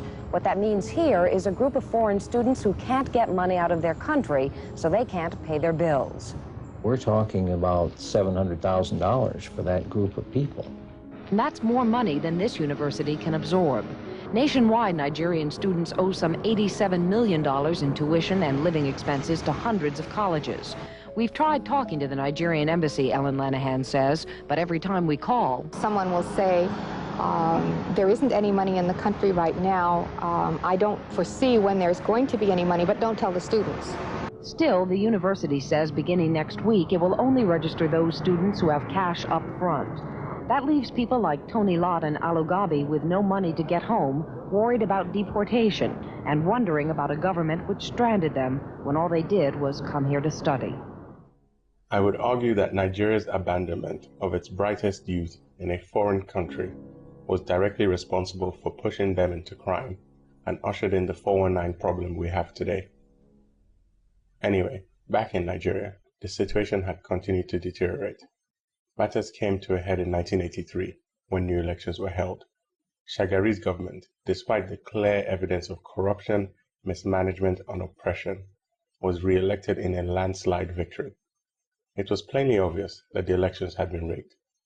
But who had the power to do anything about it? We back, we back, we back, we back. Put your hands up. We back again. Keep your hands up. We back, we back, we back. And now Nigeria, which is the most heavily populated country in Africa.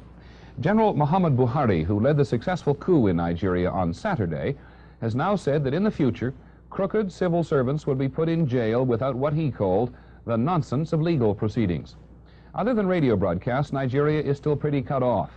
The military men have cited mismanagement of the nation's economy as the reason for their move. They say that oil-rich Nigeria has become a beggar state. As Steve Shepard reports, a bad economy was where this coup began. Nigeria today owes foreign creditors more than $14 billion. Unemployment is rampant. Civil servants have been going without pay. Last year, in an effort to deal with rising discontent, President Shagari expelled some 1.7 million Ghanaians who had been brought into Nigeria as workers but began competing with locals for jobs as the economy started to decline.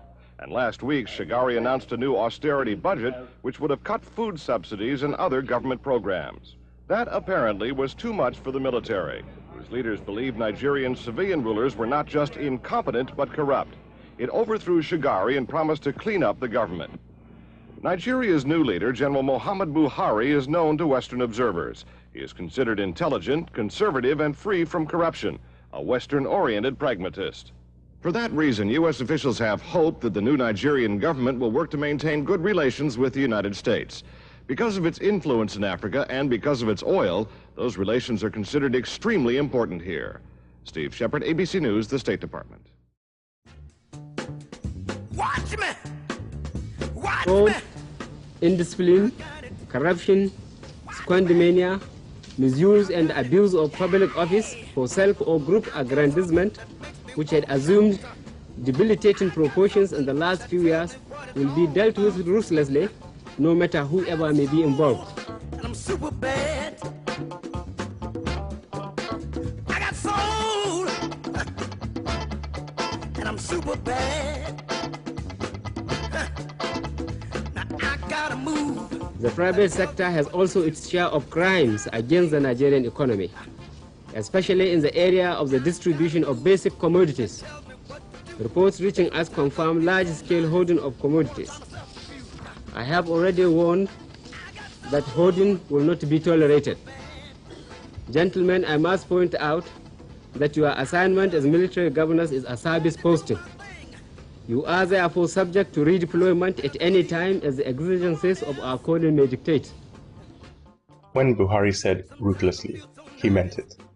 During the 41-year-old Major General's time in power, Nigerians came to understand what it meant to live in fear. With his partner, 41-year-old Major General Tunde Diago, a program to save the country was designed. They called it the War Against Indiscipline, with emphasis on war.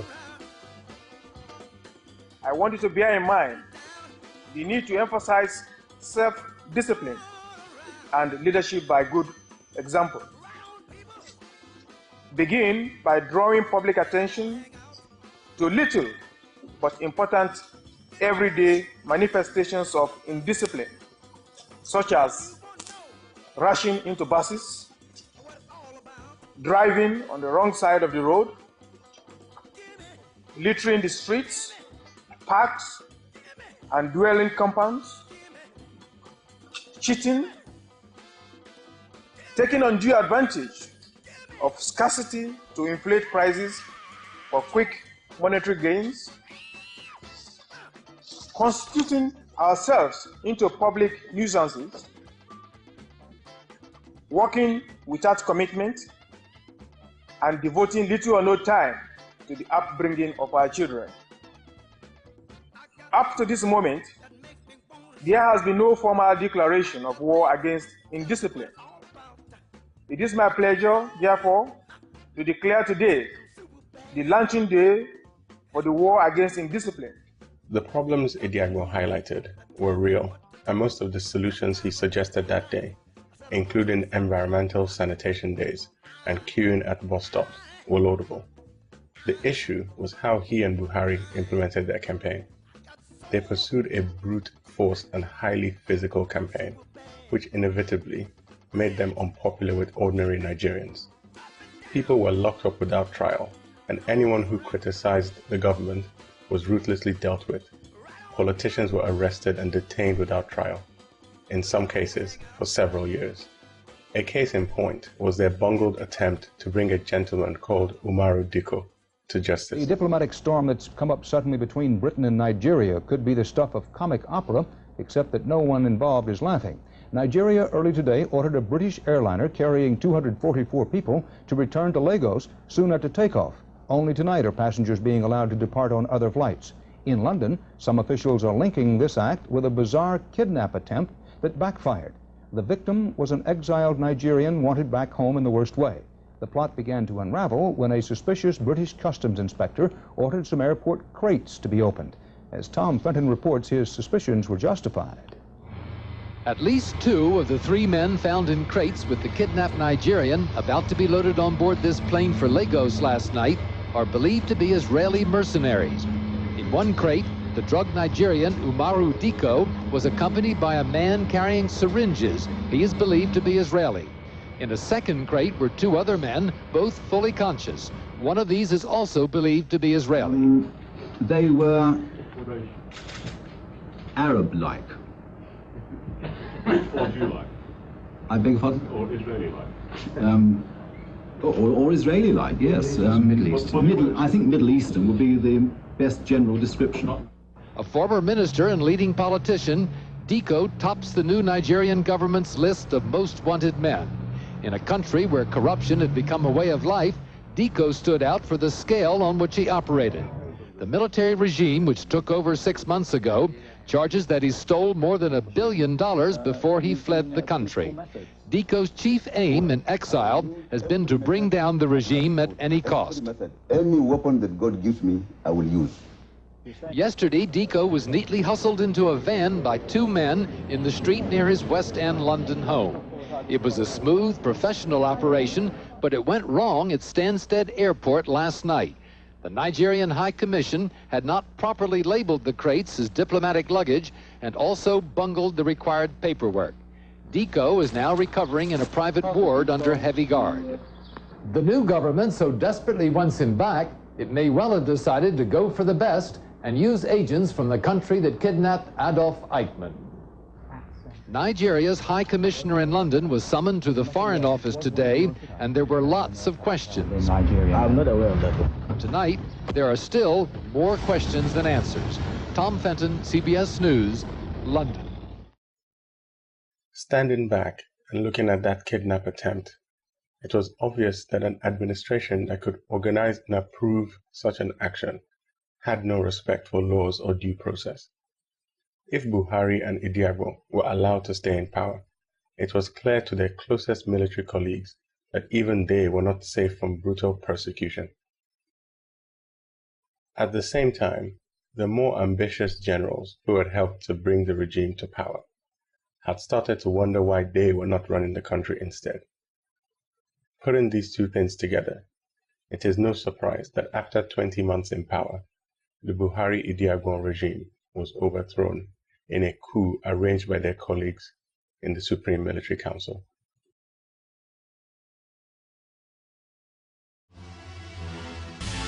I know you can feel the magic, baby. Turn motherfucking lights down. Let's go. What up? What up, homie? I mean, it's what you expected, ain't it? Let's go. Turn the music up in the headphones. Yeah, that's perfect. During the reign of 44-year-old Ibrahim Badamasi Babangida, Nigeria hit new lows. Foreign debt ballooned to $33 billion. The exchange rate declined from almost 1-to-1 to 57 naira to the dollar, and corruption became a synonym for Nigeria. It's difficult to say whether Nigeria would have fared better if the Buhari-Idiagbo regime had stayed in power, as many external factors affected Nigeria's prospects during that time. However, it is clear that Babangida's ruling style, which was deft and tactical, seemed to be designed to ensure he remained in power, rather than aggressively deal with the issues the country was facing. One should be fair to him, however. His initial messages and actions were very positively received by the nation, especially when compared to what had been happening under Buhari and Idiagbo. I'm pleased to take this opportunity to declare once again, therefore, that this administration attaches the greatest importance to constructive and helpful criticisms as well as the freedom of the press, and to declare further that the administration also attaches the greatest importance of fundamental human rights. A visible improvement in the standard of living of our people will not come overnight, of course. It is nonetheless feasible to take a meaningful action now which would alleviate the deprivation and misery of the large majority of our population within a short time. Thus, the administration will, in particular, take measures to check our galloping inflation and soaring unemployment. An interesting feature of Babangida's takeover of government was that he facilitated the entry into power of a new crop of officers. Unfortunately for him, many of these officers would try and take power from him over the coming years. But it wasn't only within the military that discipline had started to break down. The economic and moral collapse in Nigeria had forced ordinary citizens to find new ways to support themselves. America is such a land of opportunity, it continues to attract hard-working, honest immigrants from all over the world. But law enforcement officials say at least one country is sending not only honest immigrants, but many who seek a different kind of opportunity. Bob Fall continues our special investigative series, Cons, Scams, and Ripoffs. No African nation has more people than Nigeria. No other has more of its people visit the United States, and according to law enforcement officials, no other turns so readily to crime. Call it the Nigerian Mafia. The Nigerians have become what we term in law enforcement an emerging organized crime group. Meet Akeem Salome, shown here collecting some of the $28,000 in student loans he got fraudulently, with 8 aliases. That's right, 8. Nigerians are active in procuring student loan fraud. They seem to be more active than other nationality groups. This Washington, D.C. mother who didn't want to be identified is part of what police say is another Nigerian fraud. She got $500 to marry, then divorce a Nigerian student so he could stay in the country. A scheme so lucrative, she went on to arrange dozens of quickie marriages for other Nigerians. Easy Credit, say the experts, has made it easy for Nigerians to rip off the system. Stealing carbon receipts or social security numbers, they apply for and get numerous credit cards, which they use to the limit. I would characterize it a major economic problem. Millions of dollars. Millions of dollars. Just from Nigerians. Just from Nigerians. And it's not just white-collar crime. Federal prosecutors say up to 90% of all heroin sold in the nation's capital is handled by Nigerians. There is a large criminal element in the Nigerian community, sadly, that has devoted a great deal of time to heroin and cocaine smuggling into the United States. No. It's not true. The Nigerian government insists that 99% of Nigerians here are law-abiding. Many are victims, it says, of bias and sloppy police work. They assume that any black man comes from Africa is a Nigerian. Yeah. The fact that somebody is carrying a Nigerian passport does not necessarily mean he's a Nigerian. If he is Nigerian, say students of the country, what he's learned is that corruption is a way of life in Nigeria which pays. The most successful people in the country tend to be those who've accumulated their fortunes in corrupt means, and therefore young people, students and other immigrants take their cue from that sort of social structure. I've had many Nigerians tell me they love it here because there's no country on earth like America. It's so easy to steal. I hear that over and over again. It's so easy. The tough talk by Secretary of State Schultz while in Nigeria elicited a Nigerian promise to crack down on drug trafficking. But it will take more than words, say police, to stop Akeem Salome and all the others. Despite the obvious and enormous risk, many Nigerians continue to engage in these criminal activities simply because it was a better option. At least in a Western prison, they would have 3 square meals, pipe-borne water, and uninterrupted electricity.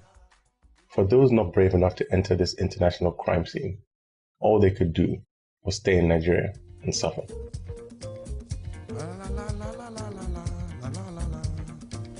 Every day my people they inside bus. Every day my people they inside bus. 49 sitting, 99 standing. Them go pack themselves in like sanding. Them they faint, them they wake like cock. Them go reach house water no day. Them go reach bed power no day. Them go reach road go slow go come. Them go reach road police go slap. Them go reach road army go whip. Them go look pocket money no day. Them go reach walk query ready. Every day not the same thing. Every day not the same thing. Every day not the same thing. With the state Nigeria was in, it was obvious that the military had not succeeded in rescuing the country from collapse. Corruption was still rife. Life for the ordinary citizen was worse than under Shagari, and Nigeria's external reputation was at an all-time low. It was clear that the military needed to go. So pressure was put on Babangida to begin a transition program which would hand power back to the civilians and create a third republic.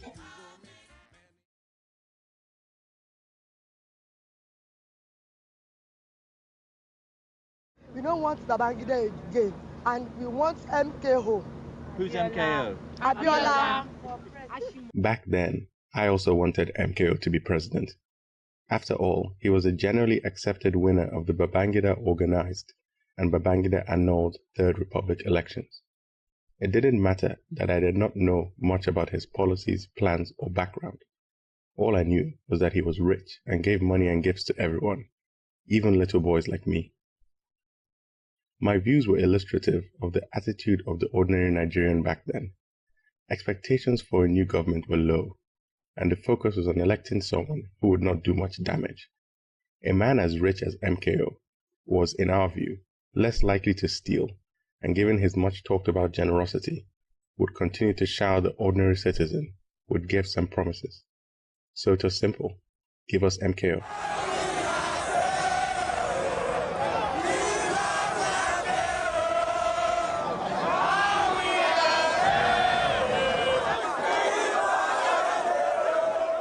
But MKO was an unlikely savior.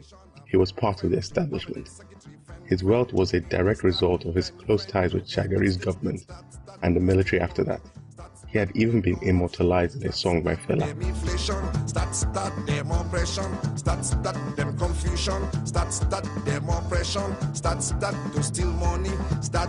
To steal money like Obasanjo and Abiola. ITT. International. I've been reading about ITT because they are the senior exploiters of this universe, of this world. I've had ITT stories all over the world, man. I've had the stories in America, in Europe, in Chile, all over. But I didn't know what ITT was about until I met MKO Abiola himself. Then I see the evil, the kind of multinational evil they are trying to do. Despite the questionable sources of Abiola's wealth, we still wanted him, and he knew it.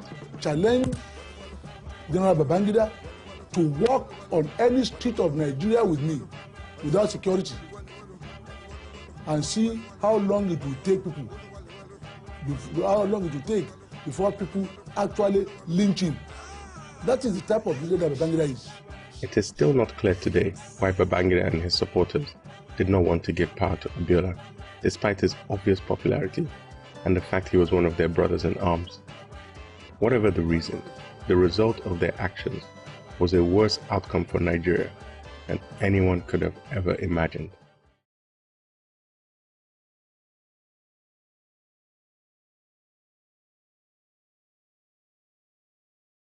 Nigga X about me, nigga X about me, nigga X about me, nigga X about me. I'm a hustler, I'm a hustler, homie. I'm a hustler, I'm a hustler, homie. Nigga X X about me, nigga X about me.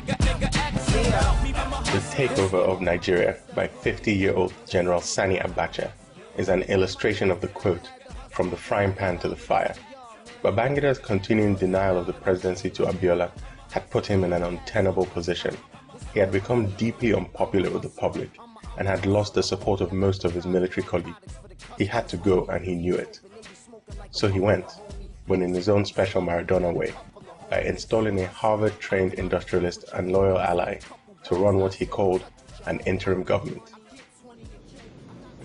I, Ernest Adegunle Oladende Shonekon, do solemnly swear that I will faithful and bear true allegiance to the Federal Republic of Nigeria, and that I will preserve, protect, and defend the Constitution of the Federal Republic of Nigeria.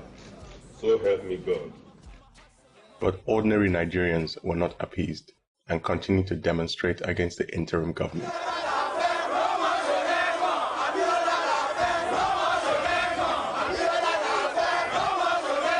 Aside from the demonstrations, it was also clear to the man on the street that this interim government was completely unconstitutional. Interim is interim. Interim, from the way I look at it, is not a democratically elected civilian government. Interim means somebody is handpicked. Come and stay here. That, in other words, means installation. With the continuing backlash against the interim government, something had to give. And give it did.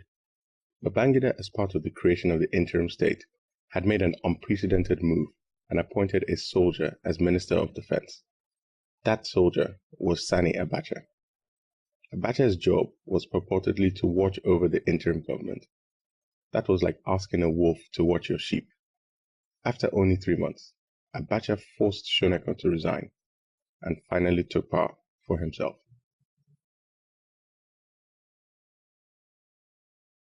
This regime will be firm, humane, and decisive. We will not condone nor tolerate any act of indiscipline. Any attempt to test our will be decisively dealt with. Long live the Federal Republic of Nigeria. With those chilling words, Nigeria entered 5 years of brutal dictatorship. Abacha, unlike Babangida, did not suffer from a need to be liked, so he was particularly ruthless in removing all challenges and only surrounded himself with loyalists.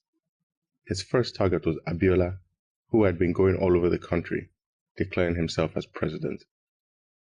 It will continue off and on until the military release the result of the June 12 election and put the democratically elected president, who is myself, in charge of affairs. I won't go to war. I won't encourage my supporters to go to war. I will fight for peace, and we will get peace.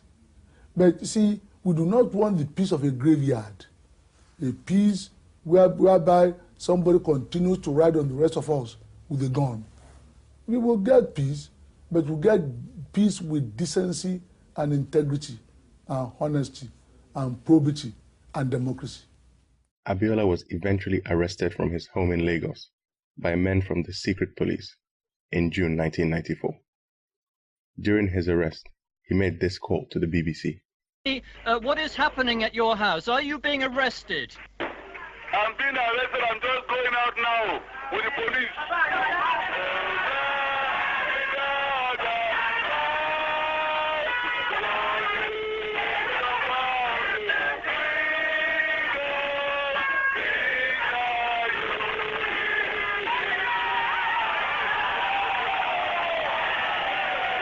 Hello? There's a large crowd here, and I was being escorted out to detention by singing the national anthem. Why are they arresting you? They are arresting me on an allegation of felony, nameless treason or something like that. They're not doing anything, they're just taking me away. Please let me go. I'm delaying them. And so where are you now? Are you in your car? I'm in my car now. Is it police who are with you in your car, or are they escorted? Are they yes, the commissioner of police is in the car with me, and my senior wife is in the car with me. Why are they letting you talk on the phone to the BBC while they're in the middle of arresting you? They have come to arrest me, not to arrest my mouth. You sound very cheerful about it, Chief Abiola. Of course. It is all part of democracy here. And you're happy to go to the police and await whatever charges they're going to file against you? I'm not in any way disturbed by it. Any sacrifice is in order. If it will bring democracy, peace and prosperity to Nigeria. Is it possible to talk to the Commissioner of Police who's with you in the car? I don't know if the Commissioner of Police is authorized to talk. He cannot talk to the press. What is your advice now to your supporters, many of whom we heard a moment ago? Well, I told them before I left home to just stay calm. It is very, very important that they stay calm. So you're appealing for calm. You don't want them to take any direct action in your support? No. You still say you're the president of Nigeria, but it's not much good if you're going to be in jail. Well, Mandela was in jail for 27 years. Kenyatta was in jail. I suppose that is one of the qualifications you need in this part of the world. Don't worry yourself, my friend. That turned out to be his last interview. Abiola would die 4 years later, still in detention. With the Abiola problem resolved, Abacha then turned his attention to his military colleagues. Having participated in several coups, he was acutely aware of the need to consolidate his power. So he was quick to arrest and detain senior officers, whether active or retired, including Generals Obasanjo and Yar'Adua. His final focus was on critics of his government. Anyone who made a negative comment, either journalists or ordinary citizens, were detained by his secret police and tortured. A particular example was his execution of Ken Saro-Wiwa and 8 other Ogoni leaders, a story of injustice which has been well covered, so I will not replay it here. So Abacha's time in power can be characterized thus: I came, I saw, I destroyed. If Buhari had taught Nigerians the meaning of fear, Abacha completely redefined it for them. My people say they fear too much. We fear for the thing we no see. We fear for the air around us. We fear to fight for freedom. We fear to fight for liberty. We fear to fight for justice. We fear to fight for happiness. We always get reason to fear. We no one die. We no one wound. We no one quench. We no one go. I get one child. My mama did for house. My papa did for house. I want build house. I don't build house. I no one quench. I want enjoy. I no one go. So policeman go slap your face. You know go talk. Army man go whip your yash. You go they look like donkey.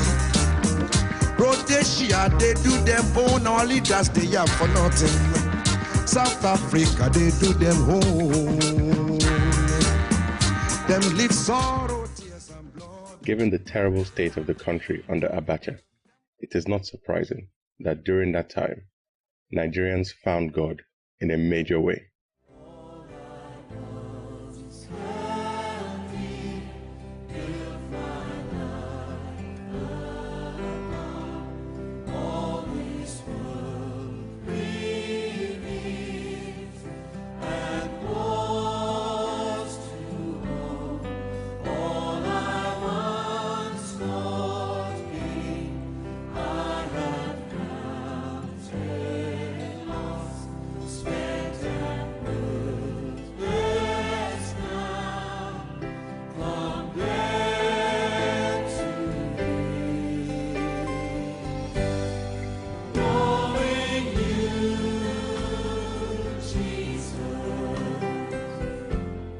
But some had better reasons than others for finding God. People in Nigeria, Christians, believers, I will give 80% the fact that they are running into Christ because that is the essence of living. Without Christ, there is no life. How can you begin to say everybody all of a sudden is having vision? And in that vision is still one thing, that they should be pastors, they should be evangelists, and it stands to reason it can't be true. Most of these are fake, false, product of the society. It's more of a problem of hunger and famine in the land.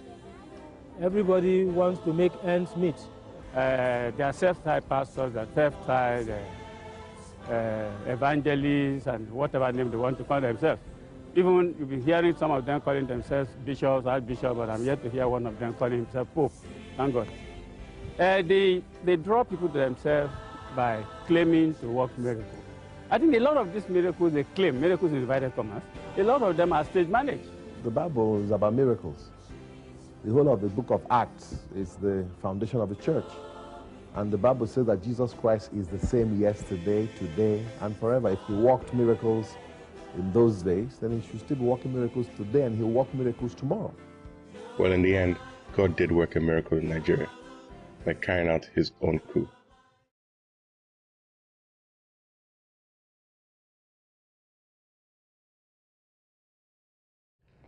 The key oil-producing country of Nigeria is in a state of flux. Its military leader, General Sani Abacha, has died of a heart attack. Abacha was 54. Top officials of the West African country convened an emergency meeting to sort out the question of succession. Who will run this country, long kept under Abacha's thumb?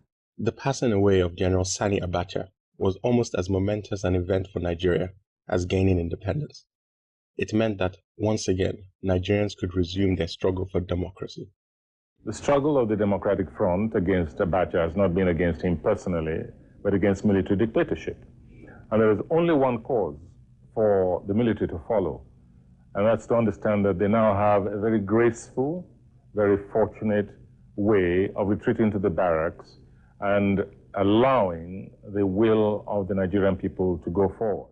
The military decided to heed Soyinka's advice. They appointed 55-year-old Abdul Salami Abubakar, one of the few generals who had risen to the top without holding political office, to lead the country back to civilian rule. Abubakar immediately released some of the individuals who had been under detention by Abacha, one of whom was Obasanjo. Obasanjo had these comments to make after his release. The moral standard in this country has come down. That's one thing that shocked me when I was in prison. Even the people that you think will stand for principle, they just fall like a pack of cards. Have you found in the short time that you've been out of prison that this is reflected in society at large, Yes, that Nigeria is crumbling somehow? Yes.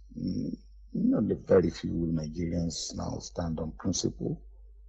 They will go for whatever they can get, materialism, and they will try to rationalize what is not even rationalizable.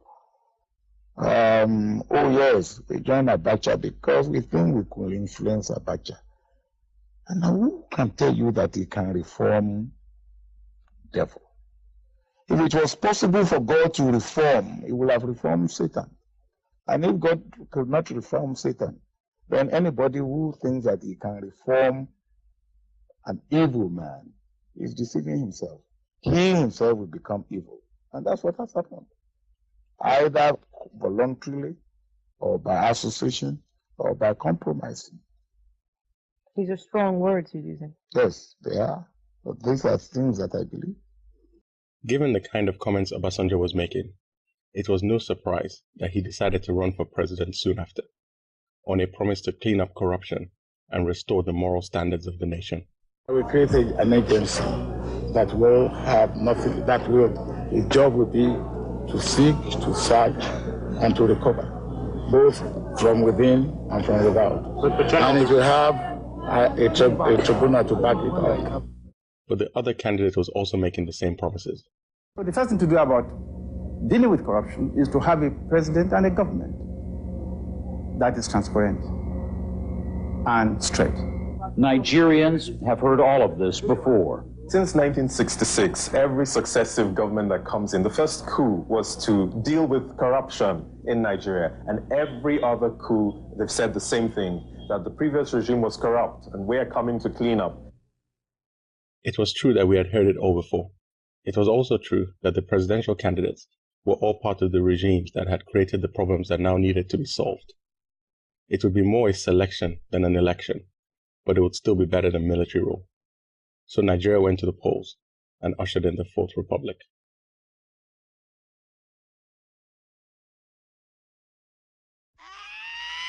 Ow! Oh! Woo! Swear down! I'm back! I'm back! I'm back! I'm back! I'm back! Get up! In Nigeria, Africa's most populous nation, Saturday marked a significant government transition. CNN's Catherine Bond reports on the country's first civilian president in 15 years. As President of the Federal Republic of Nigeria, A historic moment for Nigeria as Olusegun Obasanjo, retired general and chicken farmer, was sworn in to head only the third civilian government Nigeria has had in almost 40 years. In his inaugural speech, he promised concrete measures to tackle corruption, which he said had brought Nigeria to its knees. The beneficiaries of corruption in all forms will fight back with all the foul means at their disposal. We shall be firm with them. There will be no sacred cows. Seated behind bulletproof glass at the ceremony, South Africa's President Nelson Mandela. He was among guests who also included Prince Charles, This transfer of power is seen by many as the most positive development on the continent since the end of apartheid. The other transfer of power from Abubakar, the general, to Obasanjo, the elected president, is as powerful as a shift from de Klerk to Mandela. And matter of fact, it's even bigger because in South Africa, 29 million people, here, 130 million people. It's no exaggeration to say this is a make or break opportunity for Nigeria. The start of a new civilian government, which, if it works, could create stability and recovery. But if it fails, will leave not just Nigerians, but many West Africans with little hope for the future. Catherine Bond, CNN, Abuja. It is very pleasing to say that 8 years after that historic day, Nigeria is in a significantly stronger position. It was make or break, and we made it. Whether or not one gives the credit for that success to Obasanjo and his team, the facts are clear. External debt is now 4 billion from 35 billion. The Nigerian state now has a credit rating, facilitating access to international capital for Nigerian companies. Our foreign exchange reserves have risen to 40 billion from almost nil. The Nigerian stock market is up 900%, with significant investment inflows from both Nigerians and foreigners. GDP growth has been an average of 7% per annum, with a significant portion of that coming from non-oil sectors. New industries like mobile telecoms have been established with significant associated job creation. Foreign countries are even returning to Nigeria. There is an energy and vigor in the people, as well as return of confident expectation for the future.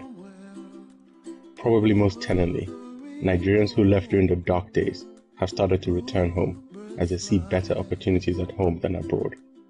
In simple terms, Nigeria is back. It is tempting to end our journey on that high note and celebrate the full circle we have traveled, but we can't and we shouldn't. This film is about truth and balance, and if there is something Nigeria lacks today, it is balance. Nigeria's rich have never been richer, yet its poor have never been poorer. 55% of the population is below the poverty line. Sometimes those abstract statistics are difficult to grasp, so see for yourself. How much do they normally pay you for your work? For today, I'm getting 1,800. Just for the day. Is that your normal or is it better? No, it's a special duty, so okay, so it's better than yes. But normally, I think it's about 1,400. 1,400 naira is the equivalent of £7.20 per day, or £144 a month. Henry ate, traveled to work, and generally survived on that wage. But Henry was one of the better off people.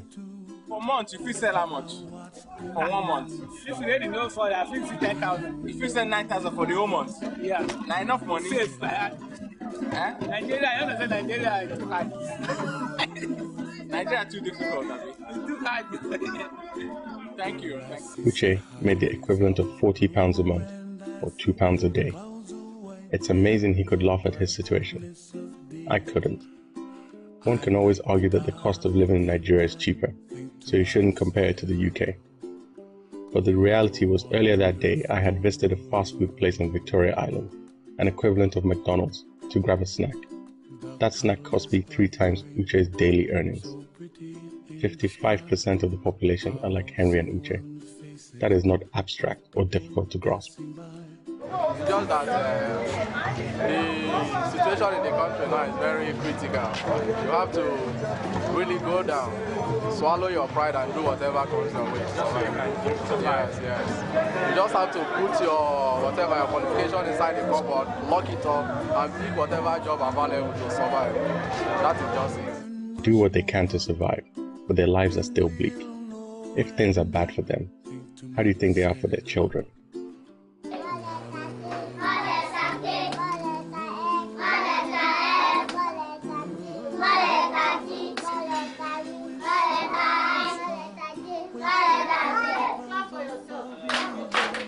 The reality is I don't see those children breaking out of that 55% poverty bracket, unless they do it by force.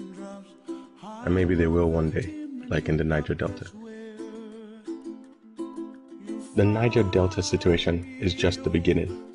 If inequality persists in Nigeria, we can only expect more. So I close this film with a challenge to all those who care about Nigeria and its future. We have a duty to leave a better legacy for our successors.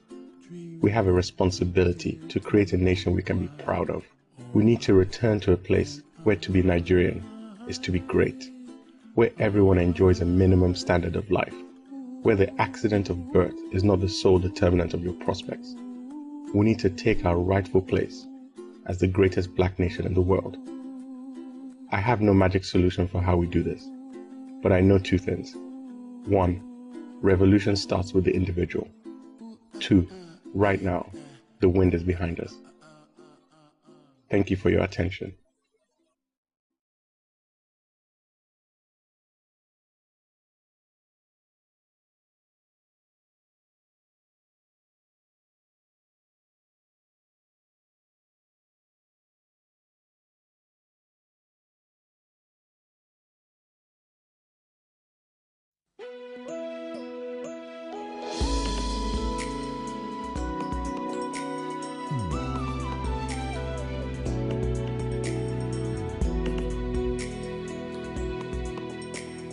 Now, my people, the time has come to rise and take our destiny into our hands.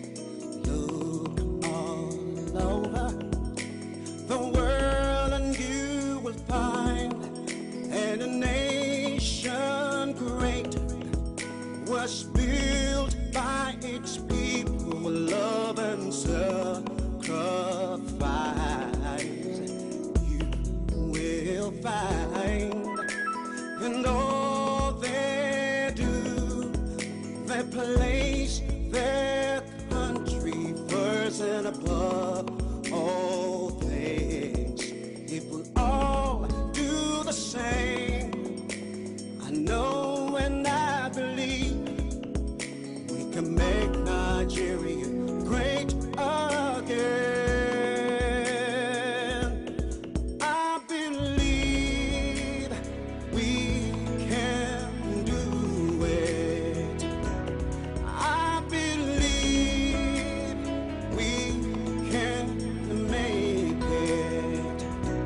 I believe we can do it. The time is now. We set our hearts to it.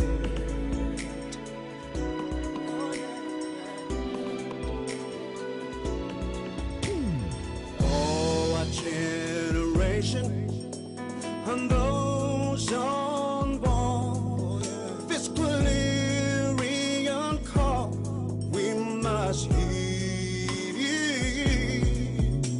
to love our country above all things, to have a sense of history and build our fatherland.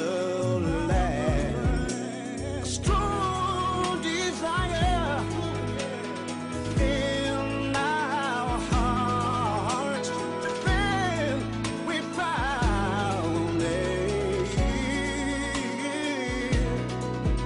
That is all that is required. Nothing is beyond us now. Make Nigeria great again. I believe we can do it. I believe we can make it. I believe we can do it.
a good government in one African country, the whole of Africa will be liberated.